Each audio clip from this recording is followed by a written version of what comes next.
Hello everyone. So once again welcome to online class of SSC Telugu. So ఈ video నుంచి మనం ఏంటంటే మన బయాలజీ టాపిక్ అనేది స్టార్ట్ చేయబోతున్నాం. ఓకేనా? సో బేసికలీ మన బయాలజీ కనుక చూస్తే మన ఎస్ఎస్సి ఎగ్జామ్స్ కావచ్చు, మన రైల్వే ఎగ్జామ్స్ కావచ్చు, అందులో ఏంటంటే కొంచెం మంచి వెయిటేజ్ అనేది మనకి ఏంటంటే ఇవ్వడం అనేది జరుగుతుంది. సో బేసికలీ మనం కనుక ఎస్ఎస్సి ఎగ్జామ్స్ కనుక చూస్తే అందులో మనకేంటంటే అప్రాక్సిమేట్లీ మనకు out of 25 questions 1 or 2 questions వస్తాయి. ఓకేనా? మనం ఏం చెప్పొచ్చు, 1 or 2 క్వశ్చన్స్ ఏంటంటే మనకు రావడం అయితే జరుగుతుంది. అండ్ రైల్వే ఎగ్జామ్స్ కనుక మనం తీసుకుంటే అందులో దీని యొక్క వెయిటేజ్ అనేది ఇంకొంచెం ఇంక్రీజ్ అవుతుంది. సో 2 నుంచి 4 క్వశ్చన్స్ అయితే రావడం అయితే జరుగుతుంది. ఓకేనా?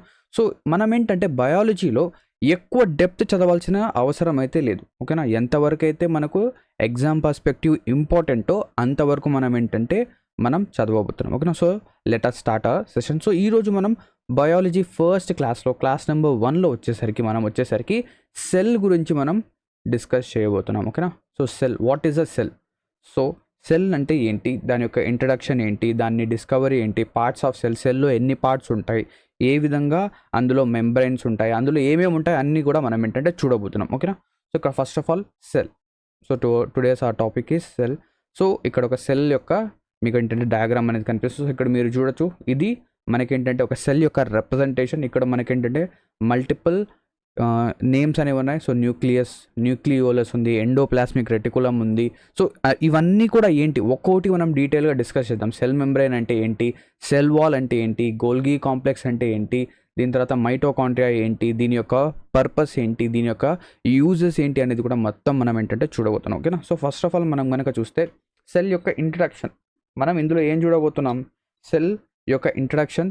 ఫస్ట్ ఆఫ్ ఆల్ సెల్ యొక్క డెఫినేషన్ అంటే ఏంటి, so definition of the cell ఏంటి, నెక్స్ట్ సెల్ని ఎవరు డిస్కవర్ చేశారు, who has discovered the cell, and సెల్లో ఎటువంటి పార్ట్స్ ఉంటాయి, what are the parts or organelles of the cell అనేది మనం చూడబోతున్నాం. ఓకేనా? సో ఫస్ట్ ఆఫ్ ఆల్ మనం పార్ట్స్ ఆఫ్ సెల్స్ గురించి కనుక మనం చూస్తే, ఓకేనా, సెల్లో ఎన్ని పార్ట్స్ ఉన్నాయి, ఓకేనా, మనం ఒక సెల్ని ఎన్ని పార్ట్స్గా మనం బైఫర్కేట్ చేయొచ్చు లేదా డివైడ్ చేయొచ్చు అంటే, ఫస్ట్ ఆఫ్ ఆల్ సెల్లో మనం కనుక చూస్తే ఏమేమి ఉంటాయి చూడండి. ఫస్ట్ సెల్ వాల్ అనేది ఉంటుంది. ఓకేనా? Cell wall. కానీ సెల్ వాల్ అనేది ప్రతి సెల్లో ఉంటుందా అంటే మనం ఖచ్చితంగా చెప్పలేం. ఓకేనా? కొన్ని సెల్స్లో ఉంటుంది, కొన్ని సెల్స్లో ఉండదు. ఇక్కడ కనుక మీరు చూస్తే లెఫ్ట్ సైడ్లో మీకేంటంటే ఒక సెల్ అనేది కనిపిస్తుంది, రైట్ సైడ్లో ఇంకొక సెల్ కనిపిస్తుంది. లెఫ్ట్ సైడ్లో మీకేంటంటే ఒక సెల్, ఒక గోడ లాంటిది కనిపిస్తుంది. ఓకేనా? ఈ సెల్ చుట్టూ ఒక గోడ కనిపిస్తుంది. కానీ రైట్ సైడ్లో ఏదైతే సెల్ ఉందో దాని చుట్టూ ఒక గోడ అంటే ఒక వాల్ అనేది లేదు. అంటే మనం ఏం చెప్పొచ్చు అంటే సెల్ వాల్ అనేది కొన్ని సెల్స్లో ప్రజెంట్ ఉంటుంది, కొన్ని సెల్స్లో ప్రజెంట్ ఉండదు, కొన్ని చోట్ల ఉండదు. సో అది ఎక్కడ, ఎందుకు అనేది మనం చూద్దాం. ఓకేనా? సెల్ వాల్ తర్వాత నెక్స్ట్ ఏంటి, cell membrane or plasma membrane. ఓకేనా? Second part is cell membrane and plasma or plasma membrane. Next దాని తర్వాత సైటోప్లాజం, దాని తర్వాత న్యూక్లియస్, దాని తర్వాత సెల్ ఆర్గనల్స్. సో సెల్లో ఎటువంటి ఆర్గన్స్ ఉంటాయి, ఓకేనా, సెల్లో ఎటువంటి మనం ఏం చెప్పొచ్చు ఈ పార్ట్స్ ఉంటాయి అనేది మనం చూద్దాం. ఓకేనా? First of all definition of the cell. Cell యొక్క డెఫినేషన్ కనుక చూస్తే, so cell is nothing but building blocks, అంటే ఇది బేసిక్ యూనిట్ అన్నమాట. సో ఇక్కడ చూడండి, cell is the building blocks of life. So life యొక్క బిల్డింగ్ బ్లాక్ అంటారు దీన్ని. ఓకేనా? నెక్స్ట్ దాంతోపాటు cell is a structural and functional unit of life. So ఏదైతే ఒక జీవనం ఉందో, ఓకేనా, ఒక జీవం ఉందో అందులో స్ట్రక్చరల్ అండ్ ఫంక్షనల్ యూనిట్ ఏంటి అంటే సెల్. దాని తర్వాత fundamental unit of life. So ఇవి మూడు మనం ఏం చెప్పొచ్చు, డెఫినేషన్ ఆఫ్ సెల్ అని చెప్పేసి చెప్పొచ్చు. ఓకేనా? Next discovery of the cell. సెల్ని ఎవరు డిస్కవర్ చేశారు, who has discovered the cell. So ఇక్కడ first of all image number 1 కనుక మీరు చూస్తూ ఉంటే ఇది ఏంటి అంటే ఒక సెల్ యొక్క ఇమేజ్ అన్నమాట. ఓకేనా? సెల్ యొక్క ఇమేజ్. సో దీన్ని డిస్కవర్ చేసింది ఎవరంటే, the cell was first discovered by Robert, ఎవరు, రాబర్ట్ హుక్. ఏ ఇయర్లో డిస్కవర్ చేశాడు, ఇది కూడా మనకేంటంటే ఎగ్జామినేషన్లో అడుగుతారు. సో ఇలా గుర్తుపెట్టుకోండి, 1650 తర్వాత ఫస్ట్ సెల్ అనేది డిస్కవర్ అయింది. ఎగ్జాక్ట్గా చెప్పాలి అంటే 1665వ సంవత్సరంలో 1665లో మనకేంటంటే సెల్ని ఏంటంటే డిస్కవర్ చేయడం అయితే జరిగింది. కానీ ఏదైతే సెల్ని మనం డిస్కవర్ చేశామో అది, ఆ సెల్ అనేది ఎటువంటి సెల్, అది లివింగ్ సెల్ కాదు, it is a dead cell. First of all cell discovery చేసింది ఏ సెల్ అంటే డెడ్ సెల్ అన్నమాట. సో ఇక్కడ ఏదైతే మీకు ఇమేజ్ అనేది కనిపిస్తుందో ఇది వచ్చేసరికి ఒక డెడ్ సెల్ యొక్క ఇమేజ్ అన్నమాట. అండ్ ఈ సెల్ అనేది మనం ఎక్కడి నుంచి తీసామంటే ఇక్కడ చూడండి, కార్క్ అంటే ఒక ట్రీ యొక్క బార్క్ ఉంటుంది కదా, సో దాన్ని మనం కార్క్ అంటాం. సో కార్క్లో మనం ఏంటంటే ఈ సెల్ని ఐడెంటిఫై చేయడం అయితే జరిగింది. So this was observed in a cork, ఒక కార్క్లో దీన్ని మనం ఏంటంటే అబ్జర్వ్ చేసాం. దీని యొక్క ఇంపార్టెన్స్ ఏంటంటే it is a dead cell. ఇదేంటి, ఒక డెడ్ సెల్ అన్నమాట. సో ఎగ్జామినేషన్లో అడగచ్చు, ఏమని అడుగుతాడు, first dead cell was discovered by, లేదా ఎప్పుడు డిస్కవర్ చేశారు అంటే it was discovered by Robert hook in the year 1665. కానీ ఎగ్జామినేషన్లో లివింగ్ సెల్ని ఎవరు డిస్కవర్ చేశారు లేదా ఏ ఇయర్లో డిస్కవర్ చేశారు అంటే మనం ఏం చెప్తాం, the first living cell was discovered in pond water. ఓకేనా, ఏదైతే మనం చూస్తాం కదా పాండ్ చెరువు ఉంటుంది కదా, సో చెరువులో ఏదైతే నీళ్లు ఉంటాయో సో అది చాలా రోజులుగా అలాగే ఉంటుంది. అక్కడ ఏంటంటే మనకు ఆల్గే అవి ఇవి ఫామ్ అవుతాయి.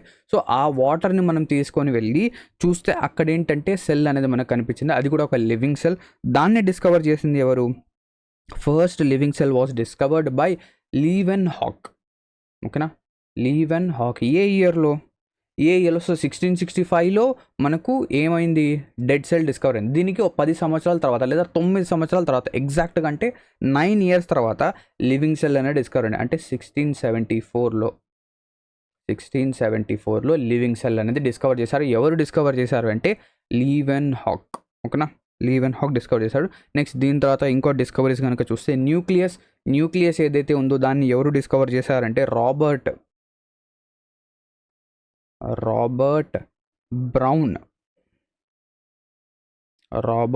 బ్రౌన్ ఇన్ ద ఇయర్, ఏ సంవత్సరంలో, 1831 సంవత్సరంలో 1831లో డిస్కవర్ చేయడం జరిగింది. Next protoplasm. ఓకేనా, సో ప్రోటోప్లాజం అనేది ఏంటి అంటే మనకు న్యూక్లియస్లో అలా ఉంటుంది అన్నమాట. సో ఈ ప్రోటోప్లాజంకి నేమ్ అనేది ఎవరిచ్చారు, సో ఇది ఆల్రెడీ ఉండేది, డిస్కవర్ చేసింది అయితే కాదు. దీనికి నేమ్ అనేది ఎవరిచ్చారంటే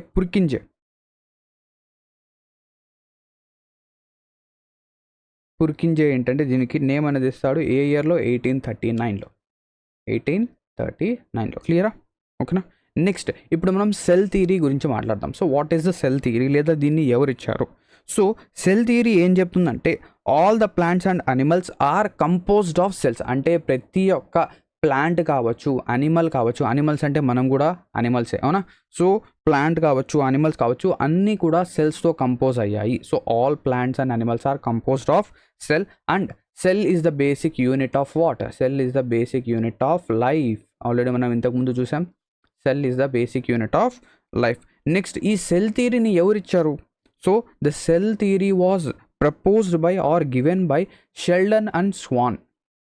ఓకేనా, షెల్డన్ స్వాన్ ఏంటంటే ఈ సెల్ థియరీని ఇవ్వడం జరుగుతుంది. ఏ సంవత్సరంలో? ఇన్ ద ఇయర్ 1838లో, 1838వ సంవత్సరంలో మనకేంటంటే సెల్ థియరీని ఇవ్వడం అయితే జరుగుతుంది. సో ఇక్కడతో మన సెల్ థియరీ అనేది కంప్లీట్ అవుతుంది and basics of the cell అనేది కంప్లీట్ అవుతుంది. ఇప్పుడు మనం ఏం చేద్దాం, పార్ట్స్ ఆఫ్ సెల్ అంటే సెల్లో ఎటువంటి పార్ట్స్ ఉంటాయి. సో ఇక్కడ చూస్తే మీకు ఏంటంటే న్యూక్లియస్ అనేది కనిపిస్తుంది, ఇక్కడ మైటోకాండ్రియా అనేది ఉంది, నెక్స్ట్ ఇక్కడ గోల్గి అపారటస్ అనేది ఉంది, ఇక్కడ వచ్చేసరికి మనకు ఎండోప్లాస్మిక్ రెటికులం ఉంది, దీని తర్వాత సెల్ మెంబ్రెయిన్ కనిపిస్తుంది. ఇక్కడ చూడండి సెల్ మెంబ్రెయిన్ ఉందా, ఇక్కడ చూడండి. ఫస్ట్ ఆఫ్ ఆల్ దీని గురించి డిస్కస్ చేద్దాం. సో సెల్ మెంబ్రెయిన్, ఇక్కడ సెల్ మెంబ్రెయిన్ ఉంది. సో సెల్ మెంబ్రెయిన్ అంటే ఏం కాదు, ఏదైతే సెల్ యొక్క కవరింగ్ ఉందో, ఓకేనా, సెల్ యొక్క కవరింగ్ ఉందో దీన్ని మనం ఏమంటామంటే సెల్ మెంబ్రెయిన్ అంటాం. సో దీని యొక్క వర్క్ ఏంటి? ఆబ్వియస్లీ ఇది మనం కనుక చూస్తే ఏం చేస్తుంది, సెల్లో ఎటువంటి ఏవైతే వస్తువులు ఉన్నాయో, ఓకేనా, మనం సింపుల్గా ఒక పౌచ్ అనేది తీసుకుందామా, ఒక పౌచ్లో మనం ఏం చేస్తాం, పెన్ పెడతాం, పెన్సిల్ పెడతాం, రబ్బర్ పెడతాం, ఎరేజర్ అనేది పెడతాం, దీని తర్వాత షార్ప్నర్ పెడతాం, అవన్నీ కూడా ఏముంటాయి, పౌచ్లోనే ఉంటాయి. దేనివల్ల? ఆ పౌచ్ యొక్క స్ట్రక్చర్ వల్ల. సో అదేవిధంగా ఏవైతే థింగ్స్ అనేవి ఒక సెల్ లోపల ఉన్నాయో అవన్నీ కూడా ఒక మెంబ్రెయిన్లో బౌండ్ అయి ఉంటాయి, దానికి బయటికి వెళ్ళవు. సో సెల్ మెంబ్రెయిన్ అనేది ఆ పని చేస్తుంది. ఓకే, సో దీని యొక్క క్యారెక్టరిస్టిక్స్ ఏంటి అనేది చూద్దాం. So first of all this is thin and elastic. ఇది ఎలా ఉంటుంది, చాలా థిన్గా అండ్ ఎలాస్టిక్గా అండ్ ఫ్లెక్సిబుల్గా ఉంటుంది. ఓకేనా.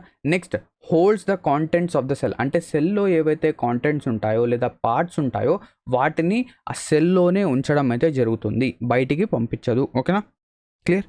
నెక్స్ట్ దీని తర్వాత ఈ సెల్ మెంబ్రెయిన్ ఏదైతే ఉందో ఇది ఏంటి, it is a living entity. ఇది ఒక లివింగ్ ఎంటిటీ అన్నమాట. And it is the outer most covering.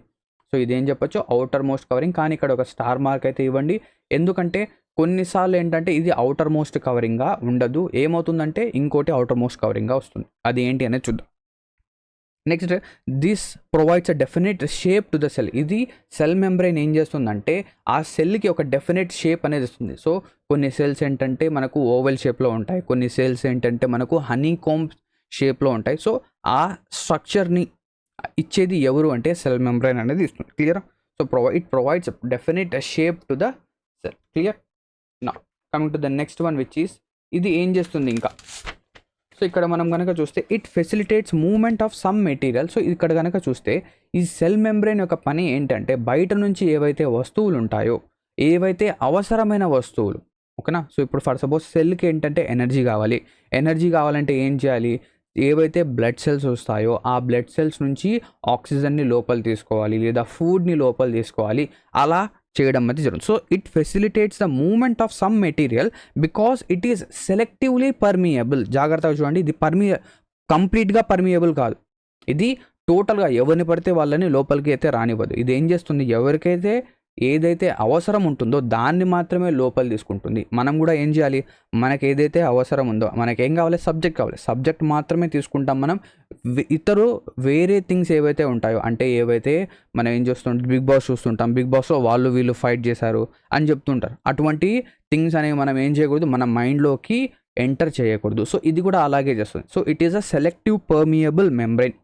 So it facilitates moment of some material because it is selectively permeable membrane. ఓకేనా, క్లియరా?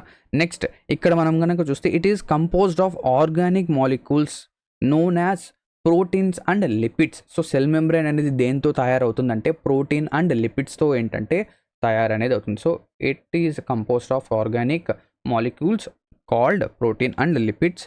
అండ్ ఏదైతే దీని యొక్క ఫ్లెక్సిబిలిటీ ఉందో, ఇక్కడ మనం చెప్పాం కదా ఈ సెల్ మెంబ్రెయిన్ అనేది ఎలా ఉంటుంది, ఫ్లెక్సిబుల్గా ఉంటుంది అని చెప్పాం. సో ఫ్లెక్సిబిలిటీ ఉండడం వల్ల ఏమవుతుందంటే ఏదైతే బయట ఫుడ్ అనేది ఉంటుందో ఆ ఫుడ్ని ఏం చేస్తుంది, లోపలికి తీసుకుంటుంది. ఇప్పుడు for suppose, so the flexibility enables the cell to engulf ఏంటి, ఫుడ్ని. ఓకేనా. సో ఇప్పుడు ఫర్ సపోజ్ ఇక్కడ ఒక సెల్ అనేది ఉంది, ఓకేనా, ఇక్కడ ఒక ఫుడ్ అనేది వచ్చింది.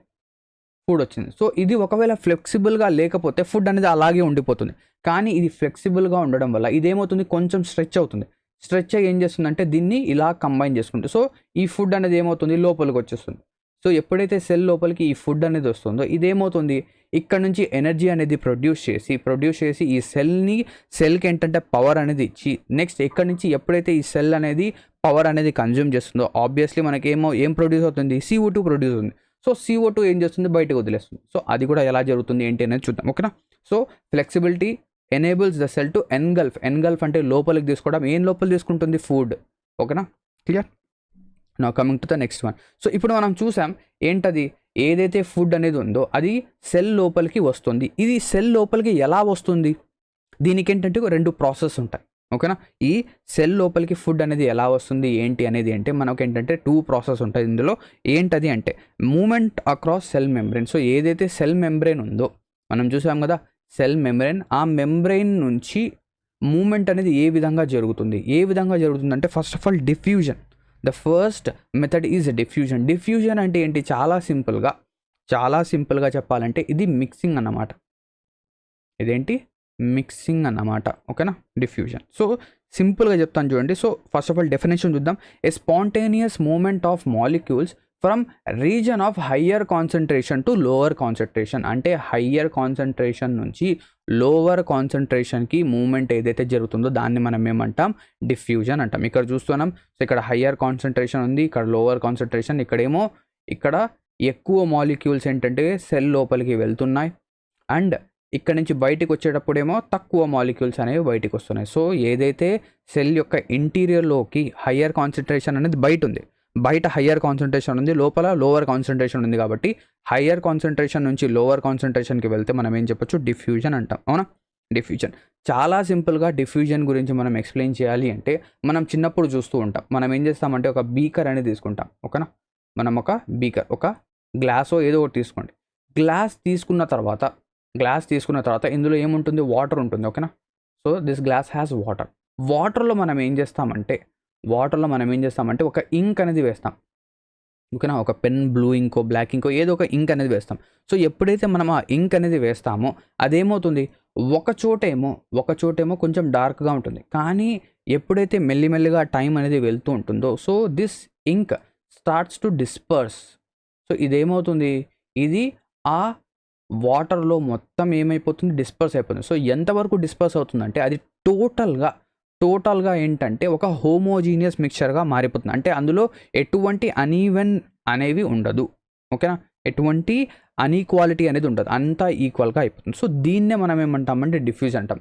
అండ్ అది ఇంకోటి మనం చూస్తూ ఉంటాం. సో ఇప్పుడు ఏంటంటే చాలా చోట్ల ఏంటంటే మనకు మస్కిటో రీఫిల్స్ ఏవైతే ఆల్ అవుట్ కావచ్చు, గుడ్ నైట్ కావచ్చు, అలా కాకుండా ఇప్పుడు ఏంటంటే ఏమొస్తున్నాయి, అగరబత్తీస్ వస్తున్నాయి. స్లీప్ వెల్లో ఇంకో కొన్ని, దీని తర్వాత ఫాస్ట్ కార్డ్ చూస్తుంటాం మనం, గుడ్ నైట్, ఫాస్ట్ కార్డ్, ఇవన్నీ కూడా వస్తుంటాయి. సో ఇది ఏం చేస్తుంది, సో దీన్ని మనం ఏం చేసామంటే లైట్ చేసాం, దీన్ని మనం ఏం చేసాం, వెలిగించిన తర్వాత ఏమవుతుంది ఇంట్లో, సో ఎక్కడైతే అది వెలిగిస్తాం, సో ఇప్పుడు ఫర్ సపోజ్ మన ఇది హౌస్ కనుక తీసుకుంటే అది మనం ఏం చేస్తాం, ఇక్కడ ఈ కార్నర్లో దాన్ని వెలిగిస్తాం.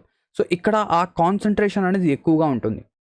సో ఓకేనా, the concentration of that particular agarbatti కావచ్చు, ఫాస్ట్ కార్డ్ కావచ్చు, అది ఎక్కువ ఉంటుంది. సో అదేమవుతుంది, ఇక్కడ హయ్యర్ కాన్సన్ట్రేషన్ ఉంది కాబట్టి ఇక్కడేమో లోవర్ కాన్సన్ట్రేషన్ ఉంది. So the movement of higher concentration to lower concentration, దీన్నే మనం ఏమంటామంటే డిఫ్యూజన్ అంటాం. ఓకేనా, అర్థమైందా?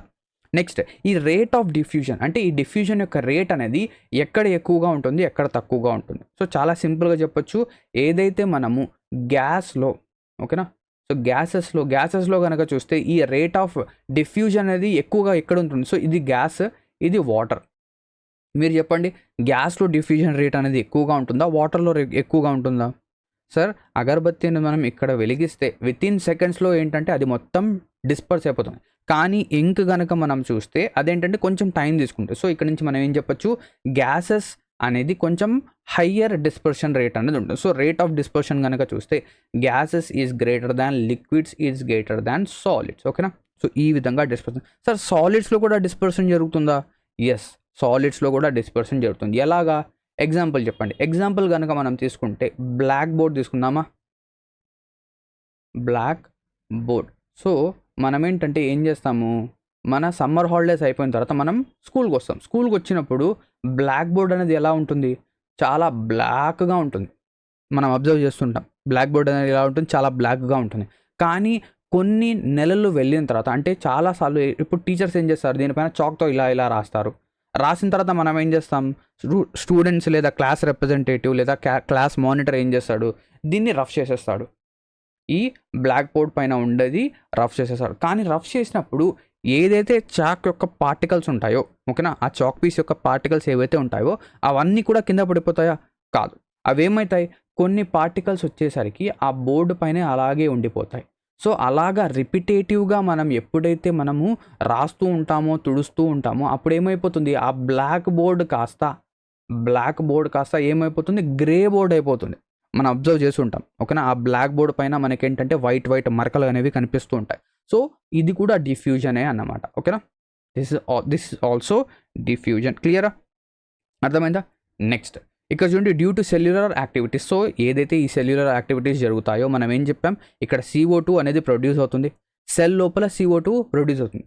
కానీ ఇక్కడ చూడండి, సెల్ లోపల CO2 అనేది ఎక్కువగా ఉంటుంది, కానీ సెల్కి బయట CO2 అనేది తక్కువగా ఉంటుంది. ఇక్కడ కూడా ఏం జరుగుతుంది, సో CO2 అనేది సెల్ లోపల నుంచి బయటికి వెళ్తుంది. ఇది కూడా డిఫ్యూజన్ ప్రాసెస్ ద్వారానే. So the concentration of inside CO2 cell, ఓకేనా. So the concentration of CO2, ఇక్కడ చూడండి, ఇది CO2 అనేది ఇక్కడ ఉండాలి. The concentration of CO2 inside cell is greater than outside cell. So inside CO2 అనేది ఎక్కువగా ఉంటుంది బయట కంటే. సో ఇలా ఉండడం వల్ల ఏమవుతుంది, లోపల ఉన్న CO2 బయటికి వెళ్తుంది. So CO2 leaves the cell through diffusion. So diffusion ద్వారా ఇదేమవుతుంది, బయటికి వెళ్ళడం అయితే జరుగుతుంది. So this is the first one which is moment across the cell membrane, that is diffusion. So డిఫ్యూజన్తో ఇలా జరుగుతుంది. ఓకేనా. అండ్ ఇక్కడ మీరు చూడాల్సింది ఏంటంటే, ఇక్కడ ఒక మెంబ్రెయిన్ లాంటిది ఎటువంటిది లేదు. ఓకేనా, ఇక్కడ మనం ఏం చెప్పొచ్చు, సెల్ మెంబ్రెయిన్ అనేది ఉంది, కానీ ఈ డిఫ్యూజన్ అనేది ఎటువంటి అడ్డంకులు లేకుండా జరుగుతుంది. So diffusion takes place without any restrictions. ఓకేనా. కానీ the second thing is osmosis. So ఏంటి, సెకండ్ వన్ ఏంటంటే ఆస్మోసిస్. సో ఆస్మోసిస్ కూడా సేమ్ అదే, ఏంటంటే హయ్యర్ కాన్సన్ట్రేషన్ నుంచి ఇది కూడా ఏంటి, హయ్యర్ కాన్సన్ట్రేషన్ నుంచి లోవర్ కాన్సన్ట్రేషన్కి వెళ్ళడమే ఆస్మోసిస్ అని చెప్పొచ్చు. ఆస్మోసిస్. కానీ ఈ ఆస్మోసిస్ అనేది దేని ద్వారా వెళ్తుంది అంటే this goes through a semi permeable membrane. This goes through a semi permeable membrane. So ఒక సెమీ పర్మియబుల్ మెంబ్రెయిన్ ద్వారా ఏంటంటే మనకు ఈ ఆస్మోసిస్ అనేది జరుగుతుంది. సో ఈ ఆస్మోసిస్లో మనకి ఏముంటుందంటే సొల్యూషన్ అనేది ఉంటుంది. సో ఒక సొల్యూషన్ ఉంటుంది. సొల్యూషన్లో ఏమేమి ఉంటాయి, సాల్యూట్ ప్లస్ సాల్వెంట్. ఇక్కడ మనకి ఏంటంటే చాలామంది స్టూడెంట్స్కి ఏంటంటే కన్ఫ్యూజన్ ఉంటుంది. ఈ సొల్యూషన్లో సాల్యూట్ అనేది ఎక్కువగా ఉంటుందా, సాల్వెంట్ అనేది ఎక్కువగా ఉంటుందా, ఈ రెండిట్లో ఏది ఎక్కువగా ఉంటుంది, సాల్యూట్ ఉంటుందా సాల్వెంట్ ఉంటుందా?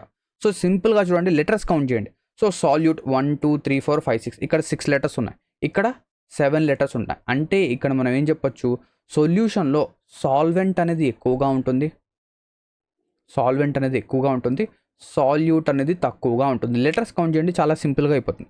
సో సాల్యూట్ అనేది తక్కువగా ఉంటుంది, సాల్వెంట్ అనేది ఎక్కువగా ఉంటుంది. ఓకేనా, క్లియర్.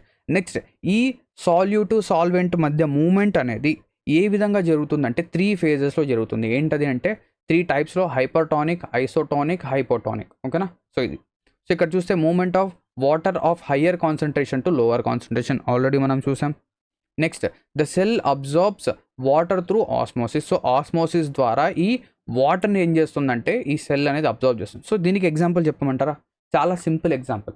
ఓకేనా, దీనికి ఎగ్జాంపుల్ వచ్చేసరికి ఒక డ్రై గ్రేప్, ఎండు ద్రాక్ష అంటామా, డ్రై గ్రేప్. సో ఈ డ్రై గ్రేప్ని మనం ఏం చేస్తున్నామంటే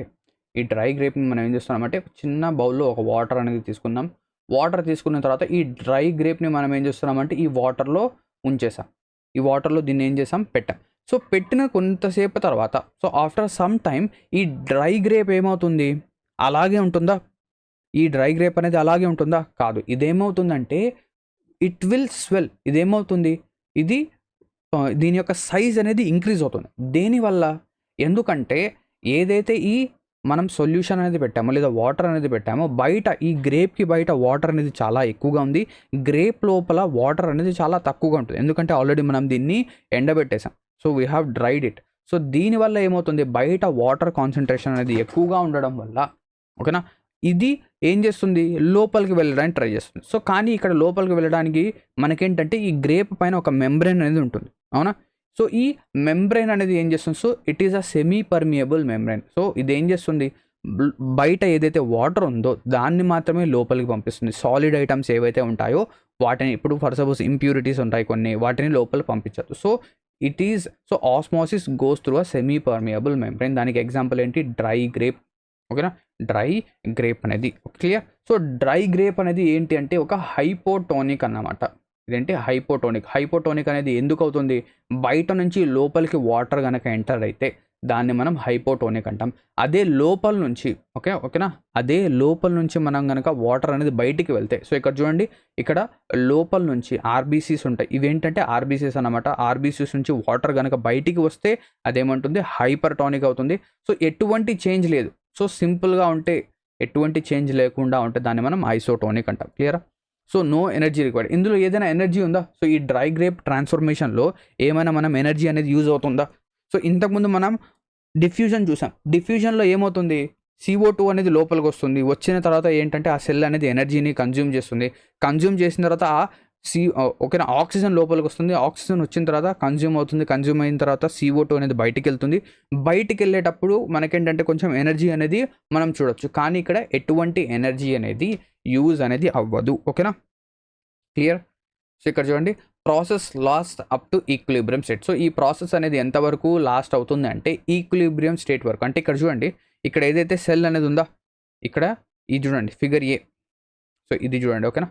సో ఇందులో కనుక మనం చూస్తే లోపలేమో తక్కువ వాటర్ మాలిక్యూల్స్ ఉన్నాయి, బయట ఎక్కువ ఉంది. సో ఏమవుతుంది, లోపల నుంచి, ఓకేనా, బయట నుంచి లోపలికి వస్తున్నాయి. So things are coming from outside to inside. So ఎంతవరకు జరుగుతుంది, ఎంతవరకు అంటే ఇంతవరకు. ఇక్కడ సెకండ్ డయాగ్రామ్లో మీరు కనుక చూస్తే అంతా కూడా ఏదైతే వాటర్ మాలిక్యూల్స్ ఉన్నాయో అన్నీ కూడా ఈవెన్గా ఉన్నాయి. అంటే ఈక్విలిబ్రియం స్టేట్ వరకు ఆస్మోసిస్ అనేది జరుగుతుంది. ఓకేనా, clear. So this is osmosis. So ఇదంతా మనం ఎందుకు చూసాం, సెల్ మెంబ్రెయిన్ ద్వారా మూమెంట్ అనేది ఎలా జరుగుతుంది అది చూసాం. సో ఇక్కడతో మనకేమైపోతుంది, సెల్ మెంబ్రెయిన్ అనేది first part cell membrane complete అవుతుంది. ఓకేనా. Now coming to the second part of the cell is cell wall.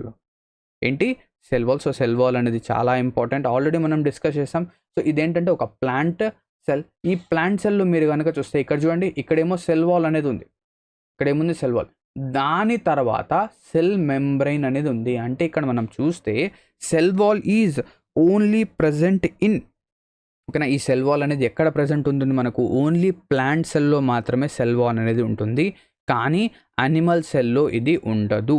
So cell wall is not in animal cell. ఓకేనా. సెల్ వాల్ అనేది అనిమల్ సెల్లో ఉండదు. Clear, right. So ఈ cell wall అనేది మనం కనుక చూస్తే ఇది వచ్చేసరికి ఫంగస్లో, ఓకేనా. ది సెల్ వాల్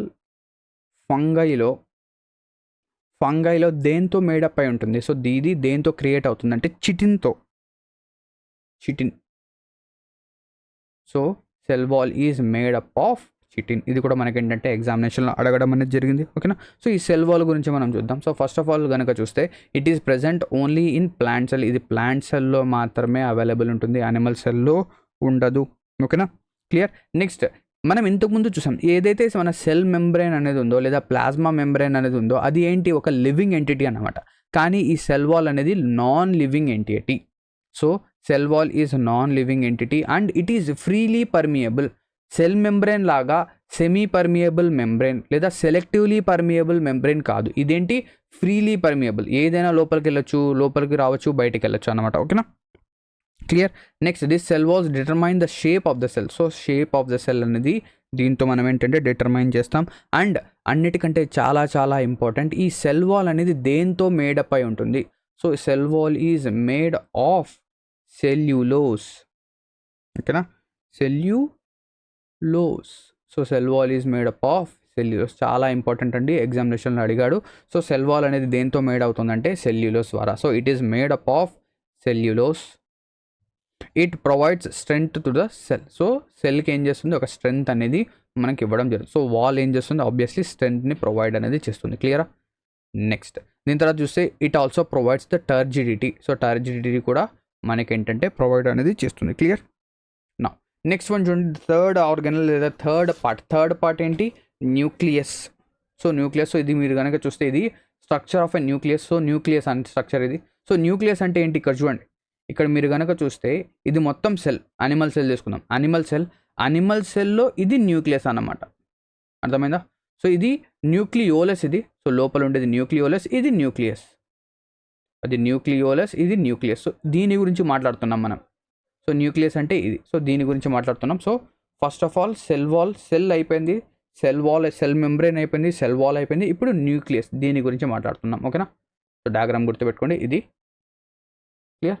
నెక్స్ట్ ఇక్కడ చూడండి. సో న్యూక్లియస్లో మనం కనుక చూస్తే ఈ న్యూక్లియస్లో ఏమేమి ఉంటుంది. ఓకేనా. న్యూక్లియస్లో ఫస్ట్ ఆఫ్ ఆల్ ఇక్కడ చూస్తే ఇక్కడ మనకు న్యూక్లియర్ ఎన్వలప్ అనేది ఉంటుంది. క్లియరా. సో ఇక్కడ నేను మీకు కలర్ అనేది చేంజ్ చేసి చూపిస్తాను. సో ఇక్కడ న్యూక్లియర్ ఎన్వలప్ ఉంటుంది. సో దీనికి ఒక ఎన్వలప్ ఉంటుంది. సో దీన్ని మనం ఏమంటాం, న్యూక్లియర్ ఎన్వలప్ అంటాం. ఓకేనా, న్యూక్లియర్ ఎన్వలప్. అండ్ ఇక్కడ చూస్తే ఇక్కడ మనం చూస్తే ఇక్కడ గ్యాప్స్ అనేవి ఉన్నాయి. చూడండి, ఇక్కడ ఒక గ్యాప్ అనేది ఉంది, ఇక్కడ ఒక గ్యాప్ ఉంది, ఇక్కడ ఒక గ్యాప్ ఉంది, అండ్ ఇక్కడ ఒక గ్యాప్ ఉంది. సో దీన్ని మనం ఏమంటాం, it is known as nuclear pore. So nuclear pore అంటాం. క్లియరా, న్యూక్లియర్ పోర్. నెక్స్ట్ ఇక్కడ ఏదైతే లిక్విడ్ అనేది ఉందో, సో ఏదైతే సబ్స్టెన్స్ అనేది ఉందో న్యూక్లియస్ లోపల, ఓకేనా, న్యూక్లియస్ లోపల ఒక సబ్స్టెన్స్ అనేది ఉంది. సో ఇక్కడ డాట్ డాట్ డాట్ కనిపిస్తుంది కదా మీకు, దాన్ని మనం ఏమంటామంటే న్యూక్లియోప్లాజం అంటాం. ఏమంటాం, nucleoplasm. And the last one is nucleus. So లోపల న్యూక్లియస్లో మనకేముంటుంది, న్యూక్లియస్ లోపల మనకేముంటుంది, nucleolus. And the thread like structure ఏదైతే ఉందో, ఇక్కడ మీకు థ్రెడ్ అనేది కనిపిస్తుందో, దారం లాంటి స్ట్రక్చర్, దాన్ని మనం ఏమంటామంటే క్రోమాటిన్ అంటాం. ఓకేనా. సో ఇది the structure of nucleus. So న్యూక్లియస్లో మనకేముంటుంది, ఇవన్నీ కూడా ఉంటాయి. సో ఒక్కోటి మనం డిస్కస్ చేద్దాం. సో ఇక్కడ ఫస్ట్ ఆఫ్ ఆల్ మనం కనుక చూస్తే, సో న్యూక్లియస్లో కాంపోనెంట్స్ ఏమేమి ఉంటాయి. So it is a cellular component. So ఇందులో సెల్యులార్ కాంపోనెంట్ ఇది. సో ఏంటి, ఒక సెల్ లోపల ఇది కూడా ఒక component. It is large in size. ఇది ఏముంటుంది, ఒక సైజ్ అనేది చాలా లార్జ్గా ఉంటుంది. సో అంటే మనం ఎగ్జాంపుల్ కనుక ఇక్కడ చూడండి, సో ఒక సెల్లో మీరు కనుక చూస్తే అన్నిటికంటే ప్రామినెంట్గా చాలా చూసిన వెంటనే మనకు కనిపించేది ఏంటి, చాలా బిగ్గా న్యూక్లియస్ అనేది బాగా చాలా పెద్దదిగా కనిపిస్తుంది. ఓకేనా, అనిమల్ సెల్లో చూడండి, అనిమల్ సెల్ రెఫరెన్స్గా తీసుకోండి. ఓకేనా, సో అందులో న్యూక్లియస్ అనేది చాలా పెద్దదిగా కనిపిస్తుంది. కానీ ప్లాంట్ సెల్లో ఇంకోటి ఇక్కడ మనకి ఏంటంటే ఇది మనకు పెద్దదిగా కనిపిస్తుంది. సో ఇది ఏంటి అనేది కూడా మనం డిస్కస్ చేద్దాం. ఓకే, సో ఇది సో న్యూక్లియస్లో మనకి ఏంటంటే it is large in size. Next it is centrally located. ఓకేనా, సెంట్రల్ అంటే ఎగ్జాక్ట్గా సెంట్రల్ అని కాదు, సో సెంట్రల్ రీజియన్లో ఇదేంటంటే లొకేటెడ్ అంటే అలాగా కార్నర్స్లో లాస్ట్లో అంటే సెల్ మెంబ్రెయిన్కి దగ్గరగా ఏముండదు, కొంచెం సెంటర్లో లొకేట్ అనేది అయి ఉంటుంది. ఓకేనా, next the second one is it is the largest structure of the cell. అంటే సెల్ లోపల లార్జెస్ట్ స్ట్రక్చర్ అనేది మనం న్యూక్లియస్గా చెప్తాం. Next components of nucleus. అంటే న్యూక్లియస్కి కొన్ని కాంపోనెంట్స్ ఉంటాయి. ఏంటి ఆ components, what are the components of nucleus? So న్యూక్లియస్లో కాంపోనెంట్స్ కనుక మనం చూస్తే the first one is nuclear envelope. So ఇది న్యూక్లియర్ ఎన్వలప్ అంటాం. And the second one is nucleoplasm. ఓకేనా, ఫస్ట్ ఆఫ్ ఆల్ కాంపోనెంట్ కనుక మనం చూస్తే ఎన్వలప్ ఏదైతే ఉందో అండ్ న్యూక్లియోప్లాజం అంటే ఏదైతే లిక్విడ్ లేదా ఈ డాట్ డాట్ స్ట్రక్చర్ ఉందో అది. సో ఏంటవి, nuclear envelope and the nucleoplasm. Clear. First of all nuclear envelope గురించి మనం డిస్కస్ చేద్దాం. Nucleo envelope, nucleoplasm. సో ఏమేమి ఉంటాయి కాంపోనెంట్స్, న్యూక్లియర్ ఎన్వలప్ ఉంటుంది, న్యూక్లియోప్లాజం ఉంటుంది, న్యూక్లియస్ ఉంటుంది. సో ఇవన్నీ కాంపోనెంట్స్ చూసాం. Chromatin material, chromosomes. So chromatin material నుంచి క్రోమోజోమ్స్ వస్తాయి. సో ఇది ఇక్కడ ఉండకూడదు. ఓకేనా, క్రోమాటిన్ మెటీరియల్ తర్వాత క్రోమోజోమ్స్ వస్తాయి, చూద్దాం. So first of all nuclear envelope. So nuclear envelope ఏం చేస్తుంది, సో ఇది చూడండి ఒక ఎన్వలప్ లాగా. ఓకేనా, సెల్కి ఎలాగైతే సెల్ మెంబ్రెయిన్ అనేది ఉందో అదేవిధంగా న్యూక్లియస్కి ఒక న్యూక్లియర్ ఎన్వలప్ అనేది ఉంటుంది. కానీ ఈ న్యూక్లియర్ ఎన్వలప్లో మనకేంటంటే పోర్స్ అనేవి ఉంటాయి. ఓకేనా, పోర్స్ ఉంటాయి. సో చూద్దాం. First of all it is composed of 2 nuclear membranes. అంటే ఇక్కడ ఏముంటాయంటే 2 న్యూక్లియర్ మెంబ్రెయిన్స్ ఉంటాయి, ఒకటి కాదు 2 న్యూక్లియర్ మెంబర్స్. ఇక్కడ చూడండి, మీరు చూస్తూ ఉండొచ్చు ఇక్కడ. సో ఏదైతే ఇక్కడ కనిపిస్తుంది కదా, ఇక్కడ మనకేంటంటే 2 ఏమన్నాయి మెంబ్రెయిన్స్ ఉన్నాయి. ఒకటి బయట ఉంది అవుటర్ మెంబ్రెయిన్, ఇంకోటి ఇన్నర్ మెంబ్రెయిన్. 2 మెంబ్రెయిన్స్ ఉంటాయి. నెక్స్ట్ ఇదేం చేస్తుంది, ఇట్ కవర్స్ ద న్యూక్లియస్. ఇది న్యూక్లియస్ని ఏం చేస్తుంది, కవర్ చేస్తుంది. Next it separates nucleus and cytoplasm. ఈ న్యూక్లియర్ ఎన్వలప్ ఏం చేస్తుందంటే, ఓకేనా, ఈ న్యూక్లియర్కి ఏదైతే ఎన్వలప్ ఉందో ఇది ఏం చేస్తుందంటే న్యూక్లియస్ని సెల్ లోపల ఉండే సైటోప్లాజంని సపరేట్ చేస్తుంది. అంటే సింపుల్గా చెప్పాలంటే న్యూక్లియస్ని సైటోప్లాజంతో సపరేట్ చేస్తుంది. ఓకేనా, so it separate nucleus and cytoplasm. Pores are present called nuclear pores. So ఇక్కడ కొన్ని పోర్స్ ఉంటాయి, దాన్ని మనం ఏమంటాం, న్యూక్లియర్ పోర్ అంటాం. Next it permits transfer of material between nucleoplasm and cytoplasm. అంటే ఏం చేస్తుంది, ఈ న్యూక్లియర్ పోర్స్ నుంచి, ఓకేనా, సో ఏదైతే ఈ న్యూక్లియర్ పోర్స్ ఉన్నాయో ఇక్కడ చూడండి, ఇక్కడ న్యూక్లియర్ పోర్స్ ఉన్నాయి కదా, ఇక్కడ నుంచి ఏంటంటే ఇక్కడ నుంచి బయటకు వస్తే మనకేముంటుంది, సెల్ టచ్ అవుతుంది. అవునా, ఇక్కడ ఏమవుతుంది, సెల్. సో సెల్ లోపల ఏముంటుంది, ఎక్కువగా ఎలాగైతే న్యూక్లియోప్లాజం ఉందో న్యూక్లియస్ లోపల, అదేవిధంగా సెల్ లోపల సైటోప్లాజం ఉంటుంది. అంటే న్యూక్లియస్లో నుంచి బయటికి లోపలికి వస్తువులు లేదా ఎనర్జీ లేదా ఫుడ్ అనేది వస్తూ ఉంటుంది, వెళ్తూ ఉంటుంది. ఓకేనా, so permits transfer of material between nucleoplasm and cytoplasm. ఓకేనా, clear. Next what is nucleoplasm? Nucleoplasm అంటే ఏంటి? సో న్యూక్లియోప్లాజం అంటే ఇక్కడ ఏవైతే డాట్ డాట్ డాట్ స్ట్రక్చర్స్ ఉన్నాయి కదా, సో అది. సో న్యూక్లియోప్లాజం అనేది ఏంటి? So it is liquid ground substance. ఇది ఒక liquid ground substance. Next it covers what? It is covered by nuclear envelope. So దీనికి బయట ఏంటంటే న్యూక్లియర్ ఎన్వలప్ అనేది ఉంటుంది. క్లియరా? ఓకేనా. నెక్స్ట్ ఈ న్యూక్లియోప్లాజం ఏదైతే ఉందో ఇందులో మనకు 2 పార్ట్స్ లేదా 2 స్ట్రక్చర్స్ అనేవి కనిపిస్తాయి. ఈ న్యూక్లియోప్లాజంలో 2 స్ట్రక్చర్స్. ఏంటది? ఫస్ట్ ఆఫ్ ఆల్ న్యూక్లియోప్లాజంలో మనకు న్యూక్లియస్ కనిపిస్తుంది, న్యూక్లియోలస్. ఓకేనా, న్యూక్లియోలస్. ఇంకోటి క్రోమాటిన్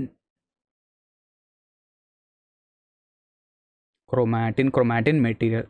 సో న్యూక్లియోలస్లో మనకేంటంటే న్యూక్లియోప్లాజంలో మనకేంటంటే 2 స్ట్రక్చర్స్ కనిపిస్తాయి, ఒకటి న్యూక్లియస్, ఇంకోటి క్రోమాటిన్ మెటీరియల్. సో న్యూక్లియస్ కనుక మనం చూస్తే ఇక్కడ, ఓకేనా, ఇక్కడ ఏదైతే న్యూక్లియస్ ఉంటుందో ఆ న్యూక్లియస్ కనుక మనం చూస్తే it may be 1 or more in number. అంటే కొన్ని సెల్స్లో ఒక న్యూక్లియస్ మాత్రమే ఉంటుంది, కొన్ని సెల్స్లో ఏంటంటే ఒకటి కంటే ఎక్కువ న్యూక్లియస్ అనేది ఉంటుంది. So it may be 1 or more in number. Next ఈ న్యూక్లియస్లో ఏం జరుగుతుంది? So nucleus is nothing but it helps in protein formation. ఇక్కడ ఏం జరుగుతుంది, న్యూక్లియస్లో ఏం జరుగుతుందంటే ప్రోటీన్ ఫార్మేషన్ అనేది జరుగుతుంది. సో ప్రోటీన్ ఫార్మింగ్ సెంటర్స్, ఇది ప్రోటీన్ ఫార్మింగ్ సెంటర్స్ అనమాట న్యూక్లియోలస్. సో ఈ న్యూక్లియోలస్లో మనకు ప్రోటీన్స్ అనేవి ఫామ్ అవుతాయి. స్పెసిఫిక్గా మనకు ప్రోటీన్స్ అంటే రైబోజోమ్స్ అనేవి ఫామ్ అవుతాయి. ఓకేనా, రైబోజోమ్స్ అనేవి ఫామ్ అవుతాయి. Next the second one is what, chromatin material. So chromatin material అంటే ఏదైతే ఈ థ్రెడ్ లైక్ స్ట్రక్చర్ ఉందో, ఓకేనా, ఈ థ్రెడ్ లైక్ స్ట్రక్చర్, దీన్ని మనం ఏమంటాం, క్రోమాటిన్ మెటీరియల్ అంటాం. సో ఆల్రెడీ ఇది మనకు కనిపిస్తుంది, it is an entangled mass of thread like structure. So ఇది ఒక entangled mass of thread like structure. And during cell division, అంటే సెల్ డివిజన్ జరుగుతున్నప్పుడు ఈ క్రోమాటిన్ మెటీరియల్ అనేది ఏమవుతుందంటే ఒక ఆర్గనైజ్డ్ వేలో ఫామ్ అయిపోయి క్రోమోజోమ్స్గా చేంజ్ అవుతాయి. సో క్రోమాటిన్ మెటీరియల్లో నుంచి క్రోమోజోమ్స్ అనేవి వస్తాయి. ఓకేనా, so during cell division chromatin material gets organized into chromosomes. So క్రోమోజోమ్స్గా చేంజ్ అవుతాయి. సో ఇప్పుడు క్రోమోజోమ్స్ గురించి డిస్కస్ చేద్దాం. ఓకేనా, క్రోమోజోమ్స్. సో ఈ క్రోమోజోమ్స్ కనుక మనం చూస్తే మన హ్యూమన్స్లో, ఓకేనా, మన హ్యూమన్స్లో 23 పెయిర్స్ ఉంటాయి, 23 జతలు ఉంటాయి. ఓకేనా, 23 కాదు, 23 పెయిర్స్. అంటే క్రోమోజోమ్స్ టోటల్గా మన హ్యూమన్ బాడీలో ఎన్ని ఉంటాయి, 46 క్రోమోజోమ్స్ ఉంటాయి, లేదా 23 పెయిర్స్ ఉంటాయి. అవునా, 23 pairs. Out of this 23 పెయిర్స్లో 22 pairs వచ్చేసరికి ఆటోసోమల్ పెయిర్స్ ఉంటాయి. ఓకేనా, autosomal pairs. And only one pair, ఒక పెయిర్ మాత్రమే, ఓకేనా, ఒక పెయిర్ మాత్రమే, దాన్ని మనం ఏమంటాం, సెక్స్ పెయిర్ అంటాం. ఓకేనా, ఈ ఒక పెయిర్ ఆఫ్ క్రోమోజోమ్స్ వల్ల మన యొక్క జెండర్ అనేది డిసైడ్ అవుతుంది. So one pair of chromosomes మనం ఏమంటామంటే సెక్స్ పెయిర్. అంటే ఒక పర్సన్ యొక్క క్రోమోజోమ్ XX అయితే మనం ఏం చెప్పొచ్చు, XX కావచ్చు లేదా XY కావచ్చు, అలాగా. క్లియర్? నెక్స్ట్ ఇక్కడ కనుక చూస్తాం క్రోమోజోమ్స్ గురించి, it is a thread like structure. So ఇదేంటంటే థ్రెడ్ లైక్ స్ట్రక్చర్ అన్నమాట. And it is visible during cell division. So cell division జరుగుతున్నప్పుడు మనకి ఏంటంటే క్రోమోజోమ్స్ అనేవి కనిపిస్తాయి. కాంపోనెంట్స్, ఇందులో కాంపోనెంట్స్ ఏమేమి ఉంటాయి, చాలా ఇంపార్టెంట్ ఇది. సో క్రోమోజోమ్స్లో ఏమేమి ఉంటాయి అంటే కాంపోనెంట్స్ 2 ఉంటాయి. ఏంటది, DNA అండ్ ప్రోటీన్. సో క్రోమోజోమ్స్లో DNA అంటే క్రోమోజోమ్స్లో మనకేముంటుంది, DNA ఉంటుంది అండ్ ప్రోటీన్ అనేది ఉంటుంది. సో క్రోమోజోమ్స్లో ఏముంటుంది, చాలా important, DNA and protein. DNA ఉంటుంది అండ్ దాంతోపాటు ప్రోటీన్ ఉంటుంది. సో ఇప్పుడు DNA అనేది వచ్చింది కాబట్టి DNA గురించి చూద్దాం. So first of all DNA ఏదైతే ఉందో, డిఆక్సిరైబో న్యూక్లిక్ యాసిడ్, ఈ DNA మాలిక్యూల్ని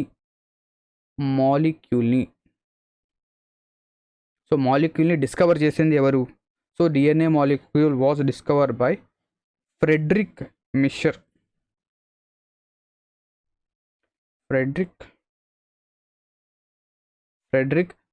సో DNA యొక్క మాలిక్యూల్ని డిస్కవర్ చేసింది ఫ్రెడ్రిక్ మిషర్. అండ్ కానీ DNA యొక్క ఏదైతే డబుల్ హెలికల్ స్ట్రక్చర్ ఉందో,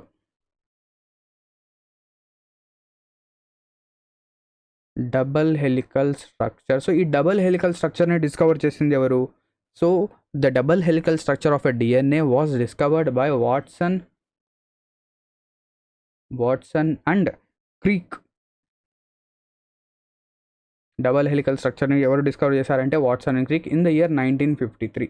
సో 1953లో వాట్సన్ అండ్ క్రీక్ ఏంటంటే double helical structure of a DNAని డిస్కవర్ చేశారు. సో ఇవి 2 పాయింట్స్ అనేవి కూడా ఇంపార్టెంట్ మనకు. ఓకేనా, క్లియర్? నెక్స్ట్ DNAలో మనకేముంటుంది, జీన్ అనేది ఉంటుంది. So DNA consist of genes. The functional segment of DNA are called as genes. So DNAలో ఏదైతే ఫంక్షనల్ సెగ్మెంట్ ఉంటుందో దాన్ని మనం జీన్స్ అంటాం. సో జీన్స్ అంటే ఏంటి, జెనెటిక్ మెటీరియల్ అన్నమాట.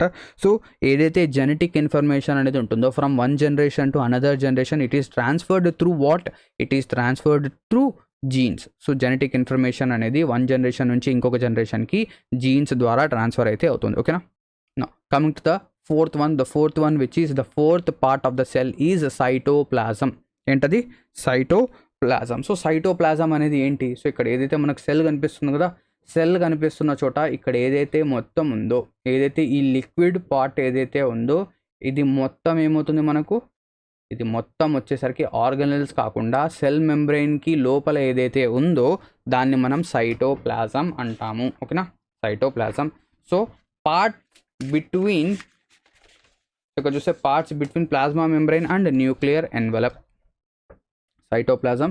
So it is the parts between plasma membrane. అంటే ఏదైతే ప్లాస్మా మెంబ్రెయిన్ అంటే మనం ఏం చెప్పొచ్చు, ఏదైతే సెల్ మెంబ్రెయిన్ ఉంది కదా, సో సెల్ మెంబ్రెయిన్కి మధ్య అండ్ న్యూక్లియర్ ఎన్వలప్కి మధ్య ఉండే ఎలిమెంట్ ఏదైతే ఉందో దాన్ని మనం ఏమంటాం, సైటోప్లాజం అంటాం. సో ఇది మొత్తం కూడా మనకు సైటోప్లాజం. ఈ సైటోప్లాజంలో మనకి ఏమంటాయంటే డిఫరెంట్ ఆర్గనల్స్ ఉంటాయి. అంటే సింపుల్గా చెప్తాను చూడండి, ఈ మెంబ్రెయిన్, ఓకేనా, ఈ మెంబ్రెయిన్ ఉంది అండ్ ఈ న్యూక్లియస్ ఉంది. ఈ రెండిటి మధ్య, మెంబ్రెయిన్కి ఈ న్యూక్లియస్కి మధ్య ఎంతైతే స్పేస్ ఉందో ఇది మొత్తం సైటోప్లాజమే, ఇది మొత్తం సైటోప్లాజమే, ఇది మొత్తం సైటోప్లాజమే, ఓకేనా. సో ఇది మొత్తం ఏంటంటే మనకు సైటోప్లాజమే. ఈ సైటోప్లాజంలో మనకి ఏంటంటే డిఫరెంట్ ఆర్గనల్స్ అనేవి ఉన్నాయి, ఓకేనా, డిఫరెంట్ ఆర్గనల్స్ అనేవి ఉన్నాయి. సో ఆ డిఫరెంట్ ఆర్గనల్స్ అనేవి ఏంటి అనేది మనం సైటోప్లాజంలో డిస్కస్ చేద్దాం. సో దానికంటే ముందు మనం ఇది కంప్లీట్ చేసి టైప్స్ ఆఫ్ సెల్ అనేది కూడా చూద్దాం. సో ఇక్కడ చూడండి, cell organelles are present in cytoplasm. So సైటోప్లాజంలో డిఫరెంట్ సెల్ ఆర్గనల్స్ అనేవి ఉన్నాయి. నెక్స్ట్ ఇప్పుడు మనం టైప్స్ ఆఫ్ సెల్స్, అంటే సెల్స్లో టైప్స్ అనేవి చూద్దాం. So what are the different types of cells? So types of cells కనుక మనం చూస్తే మనకు సెల్స్ అనేవి 2 టైప్స్ ఆఫ్ సెల్స్ ఉంటాయి, ఓకేనా. 2 టైప్స్ ఆఫ్ సెల్స్, ఒకటి prokaryotic cell and second one is eukaryotic cell. First one is prokaryotic cell and the second one is eukaryotic cell. Clear?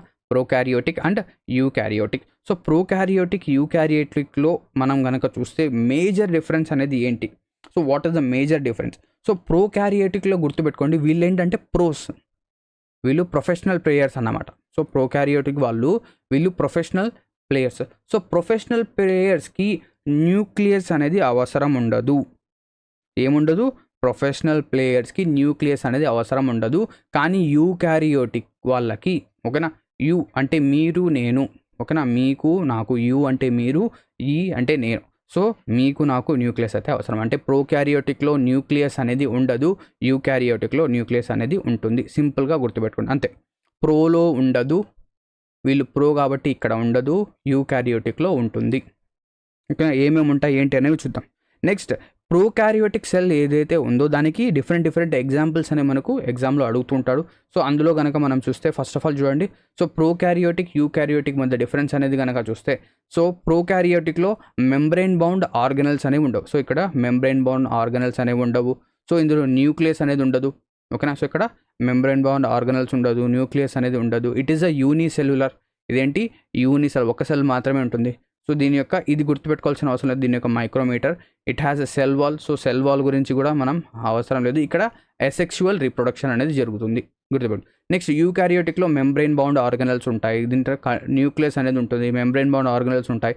It is a multi cellular. So 10 నుంచి 100 micro అవసరం లేదు. Asexual and sexual reproduction రెండు ఉంటాయి. కానీ ఇక్కడ మనం గుర్తుపెట్టుకోవాల్సింది ఏంటంటే, ప్రోకారియోటిక్ సెల్లో అండ్ యూకారియోటిక్ సెల్లో రెండిట్లో కామన్గా ఉండేవి ఏంటి? రెండిట్లో కామన్గా ఉండేవి ఏంటంటే, మనకి ఎగ్జామినేషన్లో అడిగేది ఏంటంటే, రెండిట్లో కామన్గా ఉండేది రైబోజోమ్స్. గుర్తుపెట్టుకోండి, రైబోజోమ్స్ ఎగ్జామ్లో ఎక్కువగా అడుగుతాడు. సో ప్రోకారియోటిక్లో అండ్ యూకారియోటిక్లో రెండిట్లో కామన్గా ఉండేది ఏంటంటే రైబోజోమ్స్. ఇక్కడ ఇంకా కామన్గా ఉంటాయి, రైబోజోమ్స్ ఉంటుంది, సెల్ మెంబ్రెయిన్ ఉంటుంది, రెండిట్లో డిఎన్ఏ ఉంటుంది, రెండిట్లో సైటోప్లాజం ఉంటుంది. కానీ ఎగ్జామ్లో ఎక్కువ అడిగేది రైబోజోమ్స్, ఓకేనా. క్లియర్? ఓకేనా. నా ఎగ్జాంపుల్స్ కనుక చూస్తే ఈ ప్రోకారియోటిక్ సెల్ యొక్క, ఇక్కడ చూడండి, ప్రోకారియోటిక్ సెల్ ఏదైతే ఉందో దాని యొక్క ఎగ్జాంపుల్స్ చూద్దాం. ఎగ్జాంపుల్స్ కనుక మనం చూస్తే ఇక్కడ మనకు ఏమేమి వస్తాయి ఎగ్జాంపుల్స్? బ్యాక్టీరియా వస్తుంది. సో ఇక్కడ ఒక బ్యాక్టీరియా యొక్క ఇది కూడా ఇమేజ్ కూడా ఉంది. సో బ్యాక్టీరియా, అది కూడా ప్రోకారియోటిక్ సెల్, చూపిస్తాను నేను మీకు. సో బ్యాక్టీరియా వస్తుంది. నెక్స్ట్ ఇంకా ఏమొస్తుంది బ్యాక్టీరియా తర్వాత? Cyanobacteria,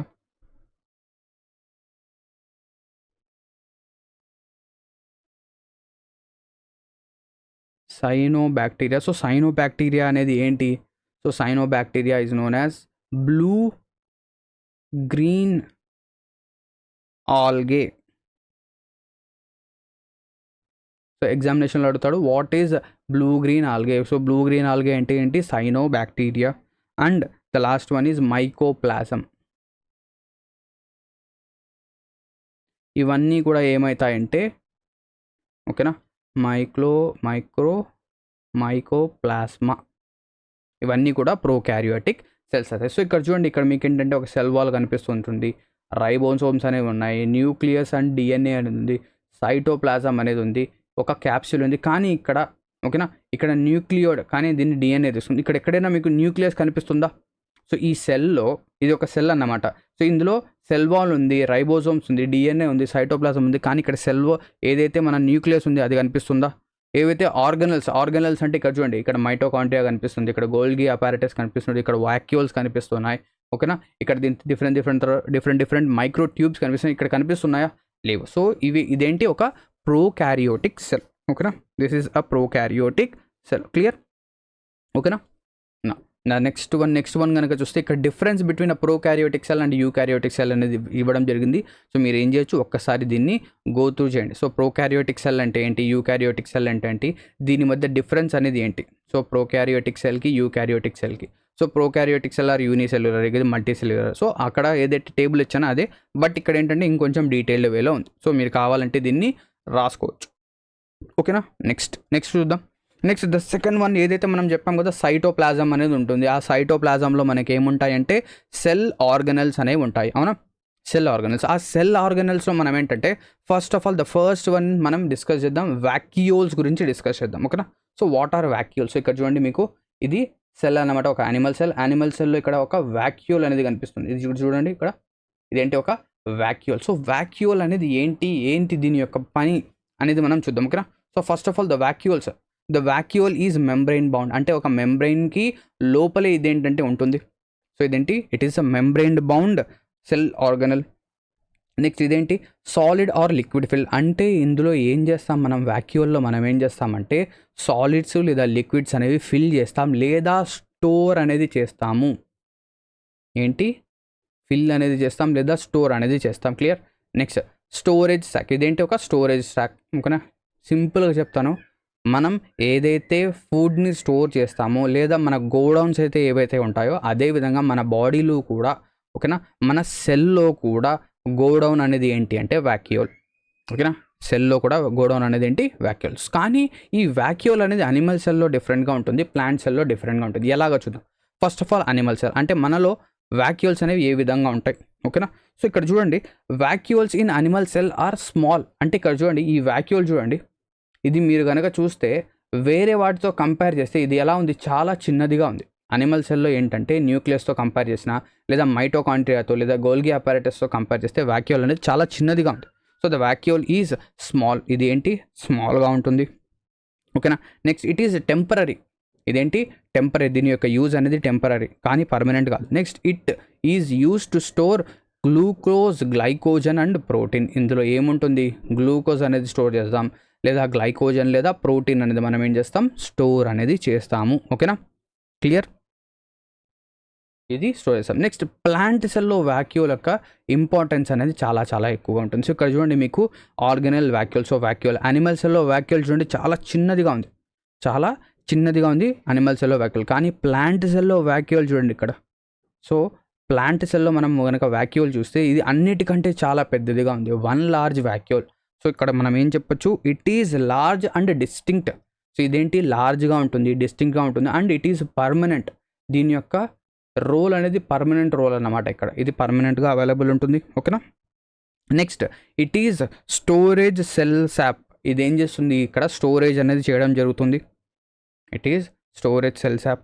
next plant cell vacuoles provide rigidity and turgidity. అంటే దీనికి ఏం చేస్తుంది? ప్లాంట్ సెల్ వాక్యూల్స్ అనేది ఆ సెల్కి రిజిడిటీ అంటే స్ట్రెంగ్త్ని, టర్జిడిటీని ప్రొవైడ్ అనేది చేస్తాయి. ఓకేనా, రిజిడిటీ అండ్ టర్జిడిటీ ప్రొవైడ్ చేస్తాయి. అండ్ దాంతోపాటు ఏదైతే ఈ వాక్యూల్ ఉందో ప్లాంట్ సెల్లో ఇది ఏం చేస్తుందంటే 50 నుంచి 90% స్పేస్ని ఆక్యుపై చేస్తుంది.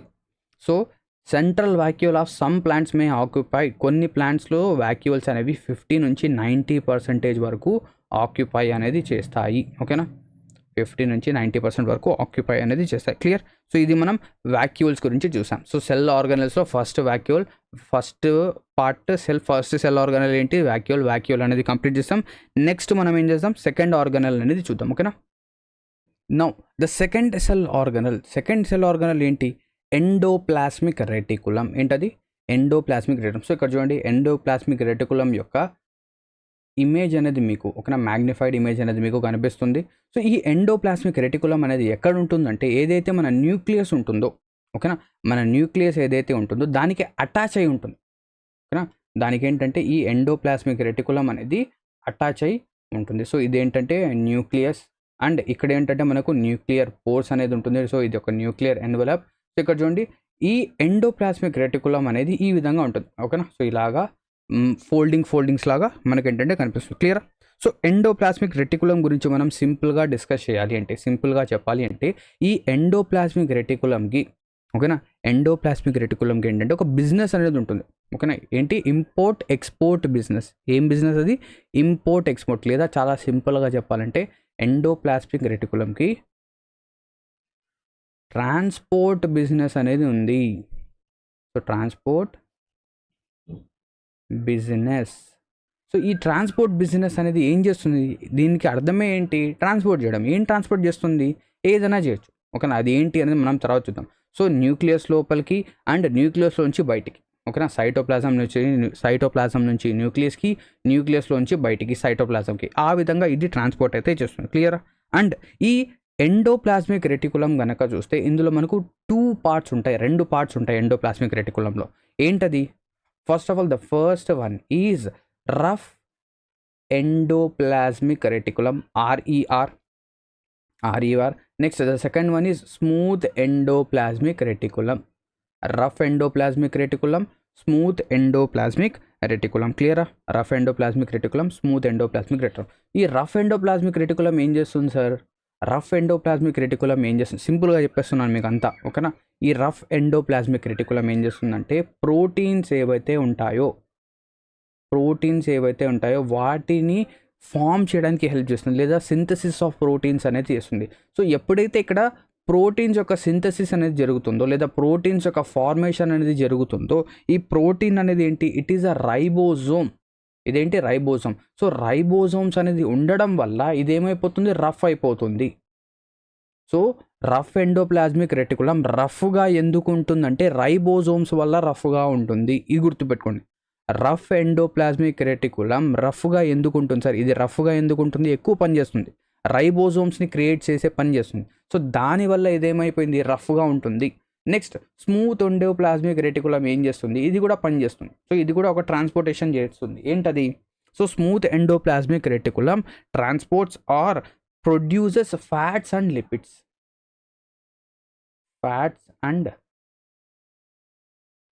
సో ఫ్యాట్స్ని లిపిడ్స్ని ఏంటంటే ఇది ప్రొడ్యూస్ అయితే చేస్తుంది. క్లియరా? సో ఇది కూడా ఏంటి? It is a membrane bound Argyle. Next large network of tubes and sheets. అంటే ఇక్కడ ఏముంటాయి? ఒక లార్జ్ నెట్వర్క్ అనేది ఉంటుంది. సో ఇక్కడ చూడండి ఒక ట్యూబ్, దీని తర్వాత ఫోల్డింగ్ షీట్స్ లాగా మనకి ఏంటంటే కనిపిస్తుంది. ఇందులో చూడండి రఫ్ ఎండోప్లాస్మిక్ రెటికులం ఉంటుంది, స్మూత్ ఎండోప్లాస్మిక్ రెటికులం ఉంటుంది. రఫ్ ఎండోప్లాస్మిక్ రెటికులం రఫ్గా ఎందుకు ఉంటుంది సార్? రఫ్ ఎండోప్లాస్మిక్ రెటికులం ఎందుకు రఫ్గా ఉంటుందంటే ఇక్కడ మనకు రైబోజోమ్స్ అనేవి ఉంటాయి. రైబోజోమ్స్ అంటే ఏంటి? ఇక్కడ డాట్స్ కనిపిస్తున్నాయా? డాట్స్ కనిపిస్తున్నాయా? సో ఇవి రఫ్ ఏంటంటే రైబోజోమ్స్. సో రైబోజోమ్స్ ఉండడం వల్ల రఫ్ ఎండోప్లాస్మిక్ రెటికులం. నెక్స్ట్ ఈ ఏదైతే ఎండోప్లాస్మిక్ రెటికులం ఉందో ఇది 3 ఫార్మ్స్లో మనకి ఏంటంటే కనిపిస్తుంది. So it occurs in 3 forms. ఏంటది? First of all long tubes, vesicles and సిస్టర్నే.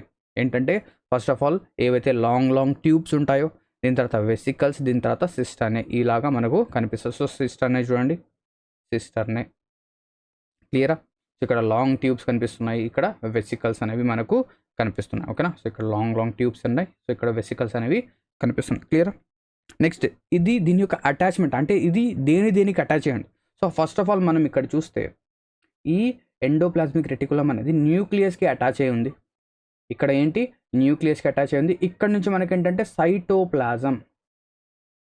ఓకేనా? సైటోప్లాజంకి అటాచ్ అయింది. So it is one side it is attached by plasma membrane, లేదా సైటోప్లాజం, లేదా సెల్ మెంబ్రెయిన్. సో ఇదేంటి? ఒక సెల్ మెంబ్రెయిన్కి అటాచ్ అయి ఉంది. సో ఏం చెప్పొచ్చు మనం? ఇది సైటోప్లాజంకి కాదు, సెల్ మెంబ్రెయిన్కి. ఓకేనా? Cell మెంబ్రెయిన్కి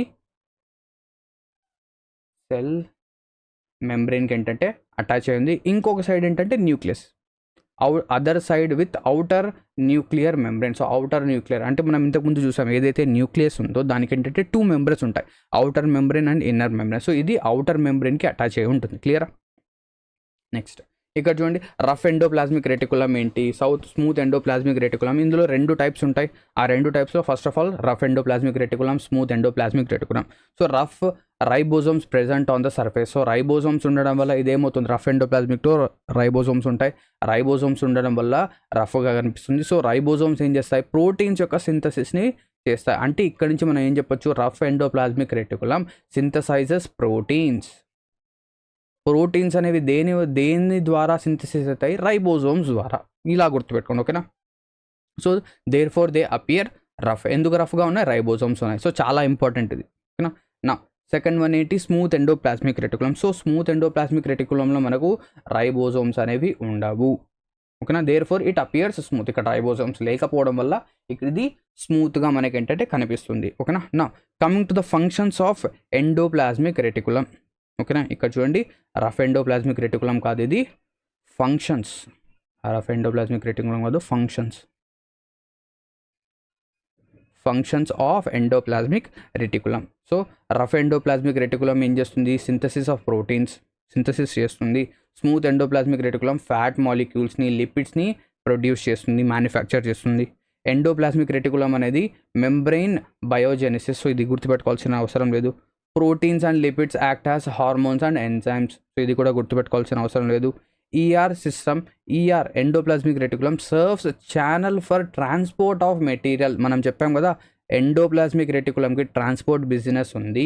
so transport of material between cytoplasm and nucleus. So సైటోప్లాజంకి న్యూక్లియస్కి మధ్య ఏం చేస్తుంది ఇది, ఓకేనా. సైటోప్లాజంకి న్యూక్లియస్కి మధ్య ట్రాన్స్పోర్ట్ అనేది చేస్తూ ఉంటుంది, క్లియర్ సార్. అండ్ దాంతోపాటు మనం ఏం చెప్పొచ్చు, it also detoxifies poisons and drugs. So it detoxify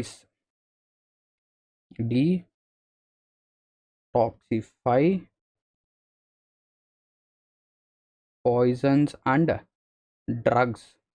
so ఏవైతే మనం పాయిజన్ కావచ్చు, డ్రగ్స్ అనేవి తీసుకుంటామో దాన్ని డీటాక్సిఫై చేస్తుంది, క్లియరా. నా ద థర్డ్ సెల్ ఆర్గనల్ ఏంటి, గోల్గి అపారటస్, ఓకేనా. Golgi apparatus. సో ఈ గోల్గి అపారటస్ అనేది ఏ విధంగా ఉంటుంది, సో ఇక్కడ చూడండి, ఇదేంటి, ఇది న్యూక్లియస్, ఓకేనా. ఇది ఎండోప్లాస్మిక్ రెటికులం కనిపిస్తుందా, ఇది మొత్తం ఎండోప్లాస్మిక్ రెటికులం. నా ఇక్కడ మీరు చూస్తే ఇదేంటి, గోల్గి అపారటస్. సో ఈ గోల్గి అపారటస్ అనేది ఇది. సో ఈ గోల్గి అపారటస్ గురించి మనం చూద్దాం. So first of all this Golgi apparatus was first discovered by, so ఇది ఎవరు డిస్కవర్ చేశారు, సో ఆయన నేమ్ వచ్చేసరికి, ఆయన నేమ్లోనే గోల్గి అనేది ఉంది. So Camillo Golgi. సో ఈయన డిస్కవర్ చేశాడు కాబట్టి గోల్గి అపారటస్ అని చెప్పేసి దీనికి నేమ్ ఇచ్చాం. Next system of membrane bound vesicle cisternae vacuoles. So ఇక్కడ కూడా మనకు సిస్టర్నే ఉంటాయి, వెసికల్స్ ఉంటాయి, వ్యాక్యూల్స్ ఉంటాయి. No cisternae arranged parallel to each other. So ఈ సిస్టర్నే అంటే ఏంటి, సో ఇక్కడ చూడండి, సిస్టర్నే అంటే ఏంటంటే ఈ స్ట్రక్చర్ ఏదైతే ఇది ఉంది కదా, సో ఇలా కర్వింగ్ స్ట్రక్చర్ ఏదైతే ఉందో దాన్ని మనం సిస్టర్నే అంటాం. సో ఈ సిస్టర్నే ఏంటంటే ఒకదానికొకటి ప్యారలల్గా ఉంటాయి. ఇది మనం గుర్తుపెట్టుకోవాల్సిన అవసరం లేదు, ఆబ్వియస్లీ ఇది చూస్తే అర్థమైపోతుంది. నా ఇట్ హ్యాస్ 2 ఫేసెస్. దీనికి ఏంటంటే 2 ఫేసెస్ ఉంటాయి. ఏంటి, 2 ఫేసెస్. ఒక ఫేస్ వచ్చేసరికి బయటకు ఉంటుంది, ఇంకో ఫేస్ ఏంటంటే లోపలికి ఉంటుంది. సో ఏంటది, cis face towards nucleus. So ఏదైతే ఈ సి ఫేస్ ఉంది కదా, ఇది చూడండి, ఈ సి ఫేస్ అనేది ఎలా ఉంది, దేనికి అటాచ్ అయి ఉంది, ఇది న్యూక్లియస్కి అటాచ్ అయి ఉంది. So this face, cis face is attached to nucleus. ఇది న్యూక్లియస్కి ఏంటంటే అటాచ్ అయ్యి ఉంది. So cis face is attached to nucleus and the trans face is attached to the, లేదా ఈ ట్రాన్స్ ఫేజ్ అనేది ఏదైతే ప్లాస్మా మెంబ్రెయిన్ ఉందో దాని వైపు ఉంది. సో ఒక ఫేజ్ ఏమో న్యూక్లియస్ వైపు ఉంది, ఇంకోటేమో దీన్ని మనం ఏమంటాం, ట్రాన్స్ ఫేజ్ అంటాం. ట్రాన్స్ ఫేజ్ అనేది ప్లాస్మా. సో సి ఫేజ్ అనేది ఏంటి, ట్రాన్స్ ఫేజ్ అనేది ఏంటి, ఇది గుర్తుపెట్టుకుంటే చాలు, ఓకేనా. నా so functions of Golgi apparatus యొక్క ఫంక్షన్స్ కనుక చూస్తే ఇది ఏం చేస్తుంది, it stores modifies packages. So ఏవైతే దీని యొక్క ఏదైతే ఫుడ్ అనేది ఉంటుందో లేదా ఏదైతే ఉంటుందో దాన్ని స్టోర్ చేస్తుంది, దాన్ని మాడిఫై చేస్తుంది, దాన్ని ప్యాక్ చేసి డిస్పాచ్ చేయడానికి రెడీగా ఉంటుంది, ఓకేనా. నా it also simplifies simple sugar to complex sugar. So simple షుగర్ని కాంప్లెక్స్ షుగర్కి కన్వర్ట్ చేస్తుంది. ఇట్ ఫార్మ్స్ సింపుల్ షుగర్ నుంచి కాంప్లెక్స్ షుగర్కి ఫామ్ చేస్తుంది. And it involves formation of lysosomes. So చాలా important, involves the formation of lysosomes. అంటే lysosomes యొక్క formation అనేది ఎక్కడ జరుగుతుంది అంటే గోల్గి అపారటస్లో జరుగుతుంది. It involves formation of lysosomes, ఓకేనా. So what are the lysosomes అనేది ఏంటి, అది కూడా డిస్కస్ చేద్దాం, ఓకేనా. సో ఇక లైజోజోమ్స్ అనేది ఏంటి అది చూద్దాం. So what are these lysosomes? So lysosomes అనేది ఎక్కడి నుంచి ప్రొడ్యూస్ అవుతాయి? మనం గోల్గి అపారటస్ నుంచి చూస్తాం. సో ఇక్కడ చూడండి, లైజోజోమ్ అంటే ఇది. సో ఒక సెల్ లోపల ఇది ఒక లైజోజోమ్ అనేది అవుతుంది. ఓకేనా? So this is a lysosome. Clear? So ఈ లైజోజోమ్ యొక్క ఫంక్షన్స్ ఏంటి, దీని యొక్క క్యారెక్టరిస్టిక్స్ ఏంటి అనేది చూద్దాం. సో ఇక ఫస్ట్ ఆఫ్ ఆల్ కనుక చూస్తే ఇది కూడా ఒక మెంబ్రెయిన్ బౌండ్ ఆర్గనలే. It is spherical sac like structure. ఇదేంటి, ఒక స్పెరికల్ సాక్ లాగా ఉంటుంది. Filled with digestive enzymes. అంటే ఇందులో ఏముంటాయంటే ఎంజైమ్స్ ఉంటాయి, డైజెస్టివ్ ఎంజైమ్స్ ఉంటాయి. ఎందుకు ఉంటాయి డైజెస్టివ్ ఎంజైమ్స్? ఈ లైజోజోమ్ అనేది ఏం చేస్తుందంటే ఎప్పుడైనా ఒక సెల్ అనేది వర్క్ చేయకపోయినా లేదా ఆ సెల్ అనేది చనిపోతే ఏం చేస్తుందంటే ఇక్కడ డైజెస్టివ్ ఎంజైమ్స్ ఉంటాయి. సో ఈ సెల్ అనేది, ఈ లైజోజోమ్ అనేది ఏమైపోతుంది, బ్రేక్ అయిపోయి ఇక్కడ ఏదైతే ఎంజైమ్స్ ఉన్నాయో డైజెస్టివ్ ఎంజైమ్స్ అవి బయటికి వచ్చేసిన తర్వాత ఆ సెల్ని ఏం చేస్తుందంటే డెస్ట్రాయ్ చేసేస్తుంది. అంటే ఒక సెల్ అనేది దాని యొక్క పని అయిపోయిన తర్వాత అది ఎవరు డెస్ట్రాయ్ చేస్తారంటే లైజోజోమ్స్. ఓకేనా? అది పని అయిపోయిన తర్వాత కానీ లేదా చెడిపోయిన తర్వాత కానీ దాంతో పని లేకపోయినా మనం ఏం చేస్తాం, అది డెస్ట్రాయ్ చేస్తాం. So enzymes are made by rough endoplasmic reticulum. ఏదైతే ఈ ఎంజైమ్స్ అనేవి ఉన్నాయో డైజెస్టివ్ ఎంజైమ్స్, ఇవి ఎక్కడి నుంచి ప్రొడ్యూస్ అయితే మనకి ఎక్కడి నుంచి వస్తాయి అంటే రఫ్ ఎండోప్లాస్మిక్ రెటికులం నుంచి వస్తాయి. So it is a kind of waste disposal system of cell. అంటే మన ఏదైతే వేస్ట్ అనేది ఉంటుందో ఒక సెల్ అనేది పాడైపోతే ఎవరు డిస్పోజ్ చేస్తారు అంటే లైజోజోమ్స్ అంటారు. సో దీనివల్ల దీనికి నేమ్ ఏమొచ్చిందంటే it is a suicidal bag of the cell. ఎక్కువగా అడుగుతాడు ఏంటి, suicidal bag of the cell. Helps to clean cells by digesting foreign material and worn out cell organelles. అంటే ఒకవేళ కొన్నిసార్లు ఫారిన్ మెటీరియల్స్ ఏంటంటే సెల్ లోపలికి వచ్చేస్తూ ఉంటాయి. సో వాటిని ఏం చేస్తాయి, ఇది తీసుకొని డైజెస్ట్ చేసేసి దాన్ని డెస్ట్రాయ్ చేస్తాయి. అదేవిధంగా కొన్ని సెల్స్ అనేవి వార్న్ అవుట్ అయిపోతాయి, అంటే అవి దాని యొక్క వర్క్ అనేది కంప్లీట్. సో దాన్ని కూడా ఇది డైజెస్ట్ చేసేస్తుంది. Next, it is known as suicidal bags of the cell. ఇది important. So lysosomes are known as suicidal bags of the cell. So when cells get damage lysosomes may burst. ఇది ఏమవుతుంది, burst అయిపోతుంది. Enzymes digest their own cell. ఏమవుతాయి, అది digest అయిపోయి అక్కడ నుంచి ఆ ఎనర్జీ ఏమవుతుంది, ఆ సెల్కి యూటిలైజ్ అనేది అయిపోతుంది, లేదా ఆ సెల్ మొత్తం డిస్ట్రాయ్ అయిపోతుంది. నెక్స్ట్, దీని తర్వాత ద ఫిఫ్త్ సెల్ ఆర్గనల్ వచ్చేసరికి మనకు ప్లాస్టిడ్స్. ఏంటది, ప్లాస్టిడ్స్. సో ఈ ప్లాస్టిడ్స్ అనేవి మనకు యానిమల్ సెల్స్లో ఉండవు. It is present only in plant cells. It is present only in plant cells, not in animal cells. Animal సెల్స్లో మనకేంటంటే ఏముండవు, ప్లాస్టిడ్స్ అనేవి ఉండవు. ఓకేనా? ప్లాస్టిడ్స్ ఉండవు. చాలా సింపుల్గా చెప్తాను చూడండి. యానిమల్ సెల్స్లో ఏమేమి ఉండవు. యానిమల్ సెల్స్లో ఫస్ట్ ఆఫ్ ఆల్ మనం డిస్కస్ చేస్తాం. యానిమల్ సెల్స్లో ఏముండదు, సెల్ వాల్ ఉండదు. యానిమల్ సెల్స్లో సెల్ వాల్ అనేది ఉండదు. అండ్ దాంతోపాటు ఇది కూడా గుర్తుపెట్టుకోండి, ప్లాస్టిడ్స్ కూడా ఉండవు. యానిమల్ సెల్స్లో సెల్ వాల్ అండ్ ప్లాస్టిడ్స్ రెండు కూడా ఉండవు. ఓకేనా? క్లియర్? సో ఈ ప్లాస్టిడ్స్ అనేది occurs most in plant cells. ఇది ప్లాంట్ సెల్స్ కాదు, ప్లాంట్ సెల్స్లో మనకు ఎక్కువగా కనిపిస్తుంది. యాబ్సెంట్ ఇన్ యానిమల్ సెల్లో ఉండదు. Plastids have their own DNA and ribosomes. చాలా ఇంపార్టెంట్. డిఎన్ఏ అంటే ప్లాస్టిడ్స్కి డిఎన్ఏ అండ్ రైబోజోమ్స్, వీటి యొక్క డిఎన్ఏ అండ్ రైబోజోమ్స్ అనేవి ఓన్గా ఉంటాయి. చాలా ఇంపార్టెంట్ ఇది. So which of the cell organelles has its own DNA and ribosomes అడిగితే మనం ఏం చెప్తాం, ప్లాస్టిడ్స్ అంటాము. ఓకేనా? ఏమంటాం, ప్లాస్టిడ్స్. ఇంకోటి కూడా ఉంది, ప్లాస్టిడ్స్తో పాటు ఇంకొక సెల్ ఆర్గనల్ కూడా ఉంది. దానికి కూడా దాని యొక్క ఓన్ డిఎన్ఏ అండ్ రైబోజోమ్స్ ఉంటాయి. ఏంటది అంటే ఈ రెండు చాలా ఇంపార్టెంట్ అన్నమాట. ఏంటవి, mitochondria.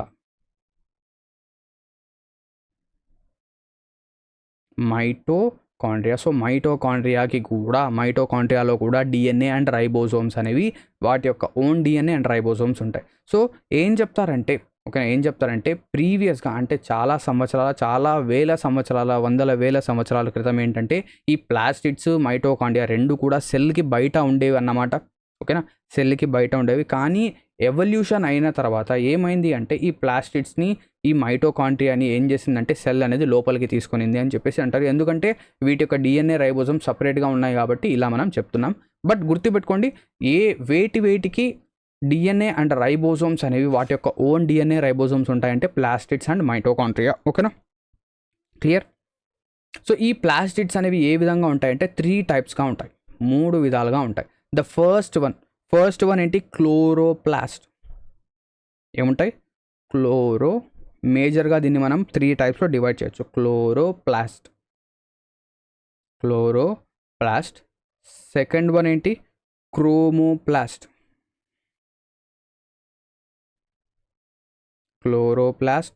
Chromoplast. And the third one ఏంటి, ల్యూకోప్లాస్ట్.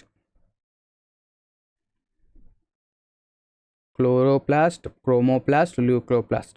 సో క్లోరోప్లాస్ట్ ఏం చేస్తుంది, క్రోమోప్లాస్ట్ ఏం చేస్తుంది, ల్యూకోప్లాస్ట్ ఏం చేస్తుంది. సో క్లోరోప్లాస్ట్లో మనకేంటంటే మ్యాగ్నీషియం మెటల్ అనేది ఉంటుంది. సో ఇక్కడ మీకు ఏంటంటే ఒక క్లోరోప్లాస్ట్ అనేది కనిపిస్తుంటుంది, క్లోరోప్లాస్ట్ డిఎన్ఏ, ఓకేనా, అవుటర్ మెంబ్రెయిన్. సో ఇదేంటంటే ఒక క్లోరోప్లాస్ట్. సో ఇందులో మ్యాగ్నీషియం మెటల్ అనేది ఉండడం వల్ల ఇది మనకి ఎలా కనిపిస్తుంది, గ్రీన్గా కనిపిస్తుంది. సో ఈ క్లోరోప్లాస్ట్లో ఏం జరుగుతుందంటే ఫుడ్ అనేది ఏమవుతుంది, ప్రొడ్యూస్ అవుతుంది, లేదా ఫుడ్ సింథసిస్ జరుగుతుంది. ఫుడ్ సింథసిస్ అనేది మనకు ఎక్కడ జరుగుతుందంటే క్లోరోప్లాస్ట్లో జరుగుతుంది. ఓకేనా. నెక్స్ట్ క్రోమోప్లాస్ట్ ఏం చేస్తుంది, so chromoplast gives colour. So it gives colour. ఇది ఏం చేస్తుందంటే కలర్ని ఏంటంటే ఇవ్వడం అనేది జరుగుతుంది. ఓకేనా, ఇట్ గివ్స్ కలర్. COLOUR, కొంతమంది డైరెక్ట్గా ఆర్ రాస్తారు, కొంతమంది UR రాస్తారు. ఓకేనా, క్లియర్. నెక్స్ట్ ల్యూకోప్లాస్ట్ ఏం చేస్తుంది, it is white or colourless. ఇది వైట్గా ఉంటుంది లేదా ఓకేనా colourless. It is white or colourless, but it stores food. ఇది ఏం చేస్తుంది, it stores food like starch. ఓకేనా, క్లోరోప్లాస్ట్లో ఫుడ్ అనేది ప్రొడ్యూస్ అయితే ల్యూకోప్లాస్ట్లో ఏమవుతుంది, స్టోర్ అవుతుంది. ఫుడ్ స్టార్చ్ కానీ, ఆయిల్ కానీ, ప్రోటీన్ గ్రాన్యూల్స్ కానీ.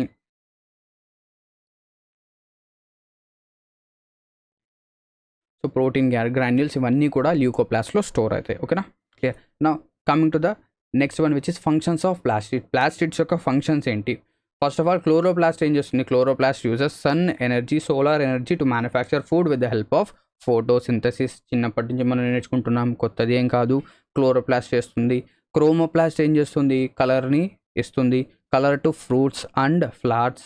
And leucoplast stores food. 3 కూడా మనం డిస్కస్ చేస్తాం. నా ద లాస్ట్ సెల్ ఆర్గనల్కి వచ్చేసాం. ఏంటది, మైటోకాండ్రియా. ఏంటి, మైటోకాండ్రియా. సో ఇక్కడ మనం ఏం చెప్పాం, మైటోకాండ్రియాలో కూడా దాని యొక్క ఓన్ డిఎన్ఏ అండ్ రైబోజోమ్స్ ఉంటాయి. ఓకేనా, ఓన్ డిఎన్ఏ అండ్ రైబోజోమ్స్ ఉంటాయి. ఇక్కడ కూడా మనకి ఏంటంటే ఏముంటాయి చూడండి, ఇన్నర్ మెంబ్రెయిన్ ఉంటుంది, స్పేస్ ఉంటుంది, inner membrane, outer membrane, 2 membranes అనేవి ఉంటాయి. సో చూద్దాం. So mitochondria is known as the power house of the cell.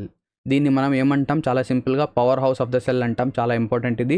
ఎందుకు అంటామంటే ఇట్ ప్రొడ్యూసెస్ ఎనర్జీని ఇది సెల్కి కావాల్సిన ఎనర్జీ ఏదైతే ఉందో అది మనకేంటంటే మైటోకాండ్రియా అనేది ప్రొవైడ్ చేస్తుంది.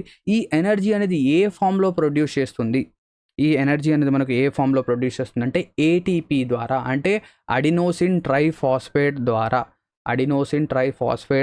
ద్వారా మనకేంటంటే ఎనర్జీని ప్రొడ్యూస్ చేస్తుంది. సో దీన్ని మనం ఏమంటాం, energy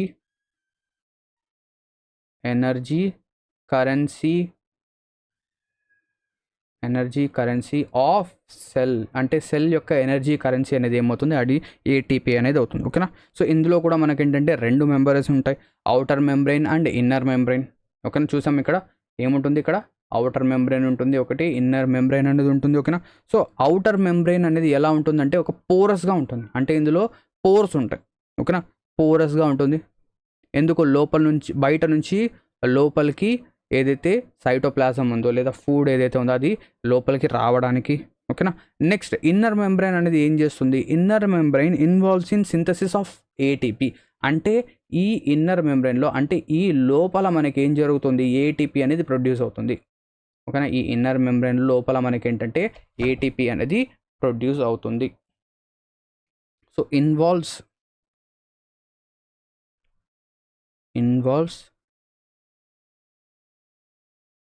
synthesis of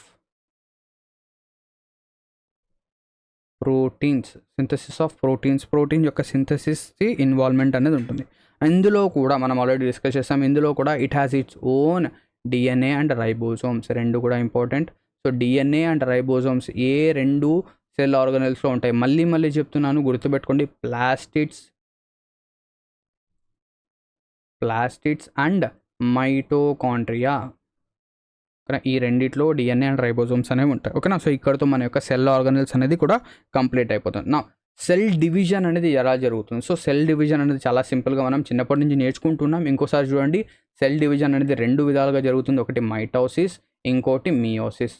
mitosis and meiosis, ఓకేనా. సో మైటోసిస్ అనేది ఏం జరుగుతుంది? టెలిఫేస్. సో ఇక్కడ చూడండి, టెలోఫేస్ తర్వాత రెండు సెల్స్గా డివైడ్ అయిపోతాయి, ఓకేనా, ఇలాగా డివైడ్ అయిపోతాయి. కానీ మియోసిస్ అనేది ఇంకా ఫర్దర్ డివిజన్ జరుగుతుంది. సో అది ఏంటి అనేది చూద్దాం. సో ఇక్కడ సెల్ డివిజన్ అనేది division of cell into new సెల్స్ని మనం ఏమంటాం? సెల్ డివిజన్ అంటాం, తెలిసిందే. Reason for cell division. So cell డివిజన్కి రీజన్స్ ఏంటి? Growth of organism. ఆ ఆర్గానిజం గ్రో అవ్వాలి అంటే సెల్ డివిజన్ చేయాలి. Next, replace of old, dead and injured cells. అంటే సెల్స్ ఏవైతే ఓల్డ్ అయిపోయాయో, ఇంజ్యూర్ అయిపోయాయో, చనిపోయిన సెల్స్ ఉంటాయి కదా, వాటిని రీప్లేస్ చేయడం కోసం మనం ఏం చేస్తాం? సెల్ డివిజన్ అనేది చేస్తాము. Next, for gamete formation. For gamete formation కూడా మనం ఏం చేస్తాం? సెల్ డివిజన్ చేస్తాం. Now there are 2 types of cell division. So 2 types ఉంటాయి, ఒకటి మైటోసిస్, ఇంకోటి మియోసిస్. మైటోసిస్లో కనుక మనం చూస్తే ఒక పేరెంట్ సెల్ నుంచి 2 డాటర్ సెల్స్ ఫామ్ అవుతాయి, అంతే. ఇది గుర్తుపెట్టుకోండి, 1 పేరెంట్ నుంచి 2 పేరెంట్ సెల్ నుంచి 2 డాటర్ సెల్స్ ఫామ్ అవుతాయి. కానీ మియోసిస్ కనుక చూస్తే, మియోసిస్లో మనకేంటంటే ఒక పేరెంట్ సెల్ నుంచి 4 డాటర్ సెల్స్ ఫామ్ అవుతాయి, ఇలాగన్నమాట.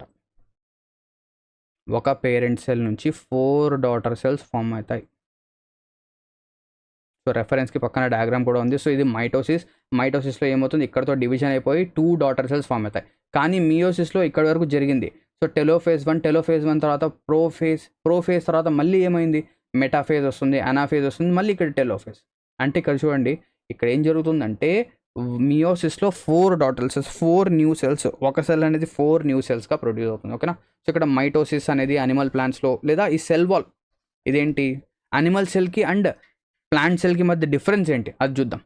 సో ఇక్కడ చూడండి, అనిమల్ సెల్కి ఇది. సో సెల్ డివిజన్ అనేది కంప్లీట్ అయిపోయింది. సో సెల్ డివిజన్ అయిపోయిన తర్వాత అనిమల్ సెల్కి ప్లాంట్ సెల్కి మధ్య డిఫరెన్స్ ఏంటి?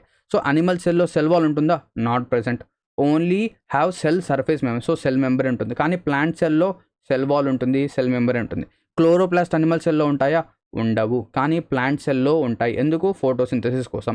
Carbohydrate storage in the form of glycogen. So glycogen in the form of glycogen మనకి ఏమవుతుంది? స్టోర్ అవుతుంది. ఎక్కడ? వాక్యూల్స్లో స్టోర్ అవుతుంది. In the form of starch. So starch రూపంలో స్టోర్ అవుతుంది. వాక్యూల్ అనేది ఎలా ఉంటుంది? యానిమల్ సెల్లో అసలు కొన్ని చోట్ల ఉండదు, కొన్ని చోట్ల ఉన్నా కూడా చాలా స్మాల్గా ఉంటుంది, టెంపరీగా ఉంటుంది, ఆల్రెడీ మనం చూసాం. కానీ ప్లాంట్ సెల్లో మనం చూసాం లార్జ్ ఫ్లూయిడ్ సిల్ వాక్యూల్స్ అనేవి చాలా లార్జ్గా ఉంటాయి. కొన్ని సెల్స్లో ఏంటంటే 50 నుంచి 90% ఆఫ్ ద సెల్ అనేది ఆక్యుపై చేస్తాయి, అది కూడా మనం చూసాం. షేప్ ఇది చేంజ్ అనేది అవుతూ ఉండొచ్చు, లేదా రౌండ్గా ఉంటుంది, కానీ ఇది ఫిక్స్డ్ షేప్ ఉంటుంది, రెగ్యులర్ ఉంటుంది, ఓకేనా. ఆల్రెడీ మనం చూసాం ఇదంతా. నౌ ఎండోసైటోసిస్ ఏంటి? ఎగ్జోసైటోసిస్ ఏంటి? ఇది చూద్దాం. ఇక్కడతో మనం సెల్ అనేది కంప్లీట్ అయిపోతుంది. ఎండోసైటోసిస్ అంటే ఏంటి అంటే, ఏదైతే బయట నుంచి ఎలిమెంట్స్ కావచ్చు, ఫుడ్ కావచ్చు, అది లోపలికి వస్తే ఎండోసైటోసిస్, లోపల నుంచి బయటికి వెళ్తే ఎగ్జోసైటోసిస్. అంటే ఎగ్జో అంటే ఎగ్జిట్ అన్నమాట, ఓకేనా. ఎగ్జిట్ అవ్వడం గుర్తుపెట్టుకోండి. సో ఎండోసైటోసిస్ కావచ్చు, ఎగ్జోసైటోసిస్ కావచ్చు, these are active transportation. So active transportation అంటాం endocytosis. This is a type of active transport.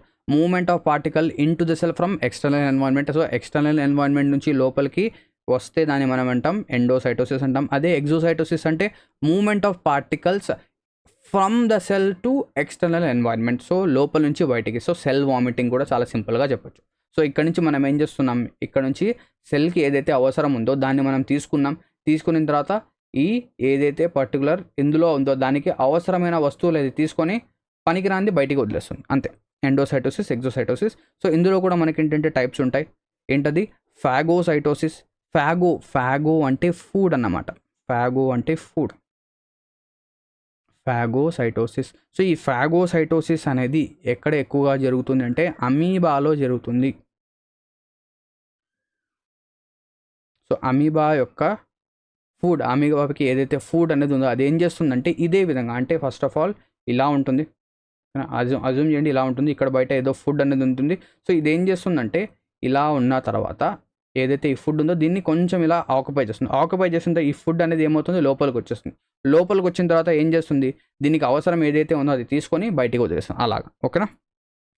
Next ఫైనోసైటోసిస్ అనేది మనకు వాటర్కి, ఓకేనా, వాటర్కి యూజ్ అవుతుంది. సో ఇక్కడ నుంచి మనం ఏం చెప్పొచ్చు, మన యొక్క సెల్ టాపిక్ ఏదైతే ఉందో అది పూర్తిగా కంప్లీట్ అయితే అయిపోయింది. ఓకేనా. సో ఇక్కడతో మనం ఏం చేస్తాం, మన సెల్ టాపిక్ని ఎండ్ చేద్దాం. ఇక్కడతో ఈ సెషన్ అనేది ఎండ్ అవుతుంది.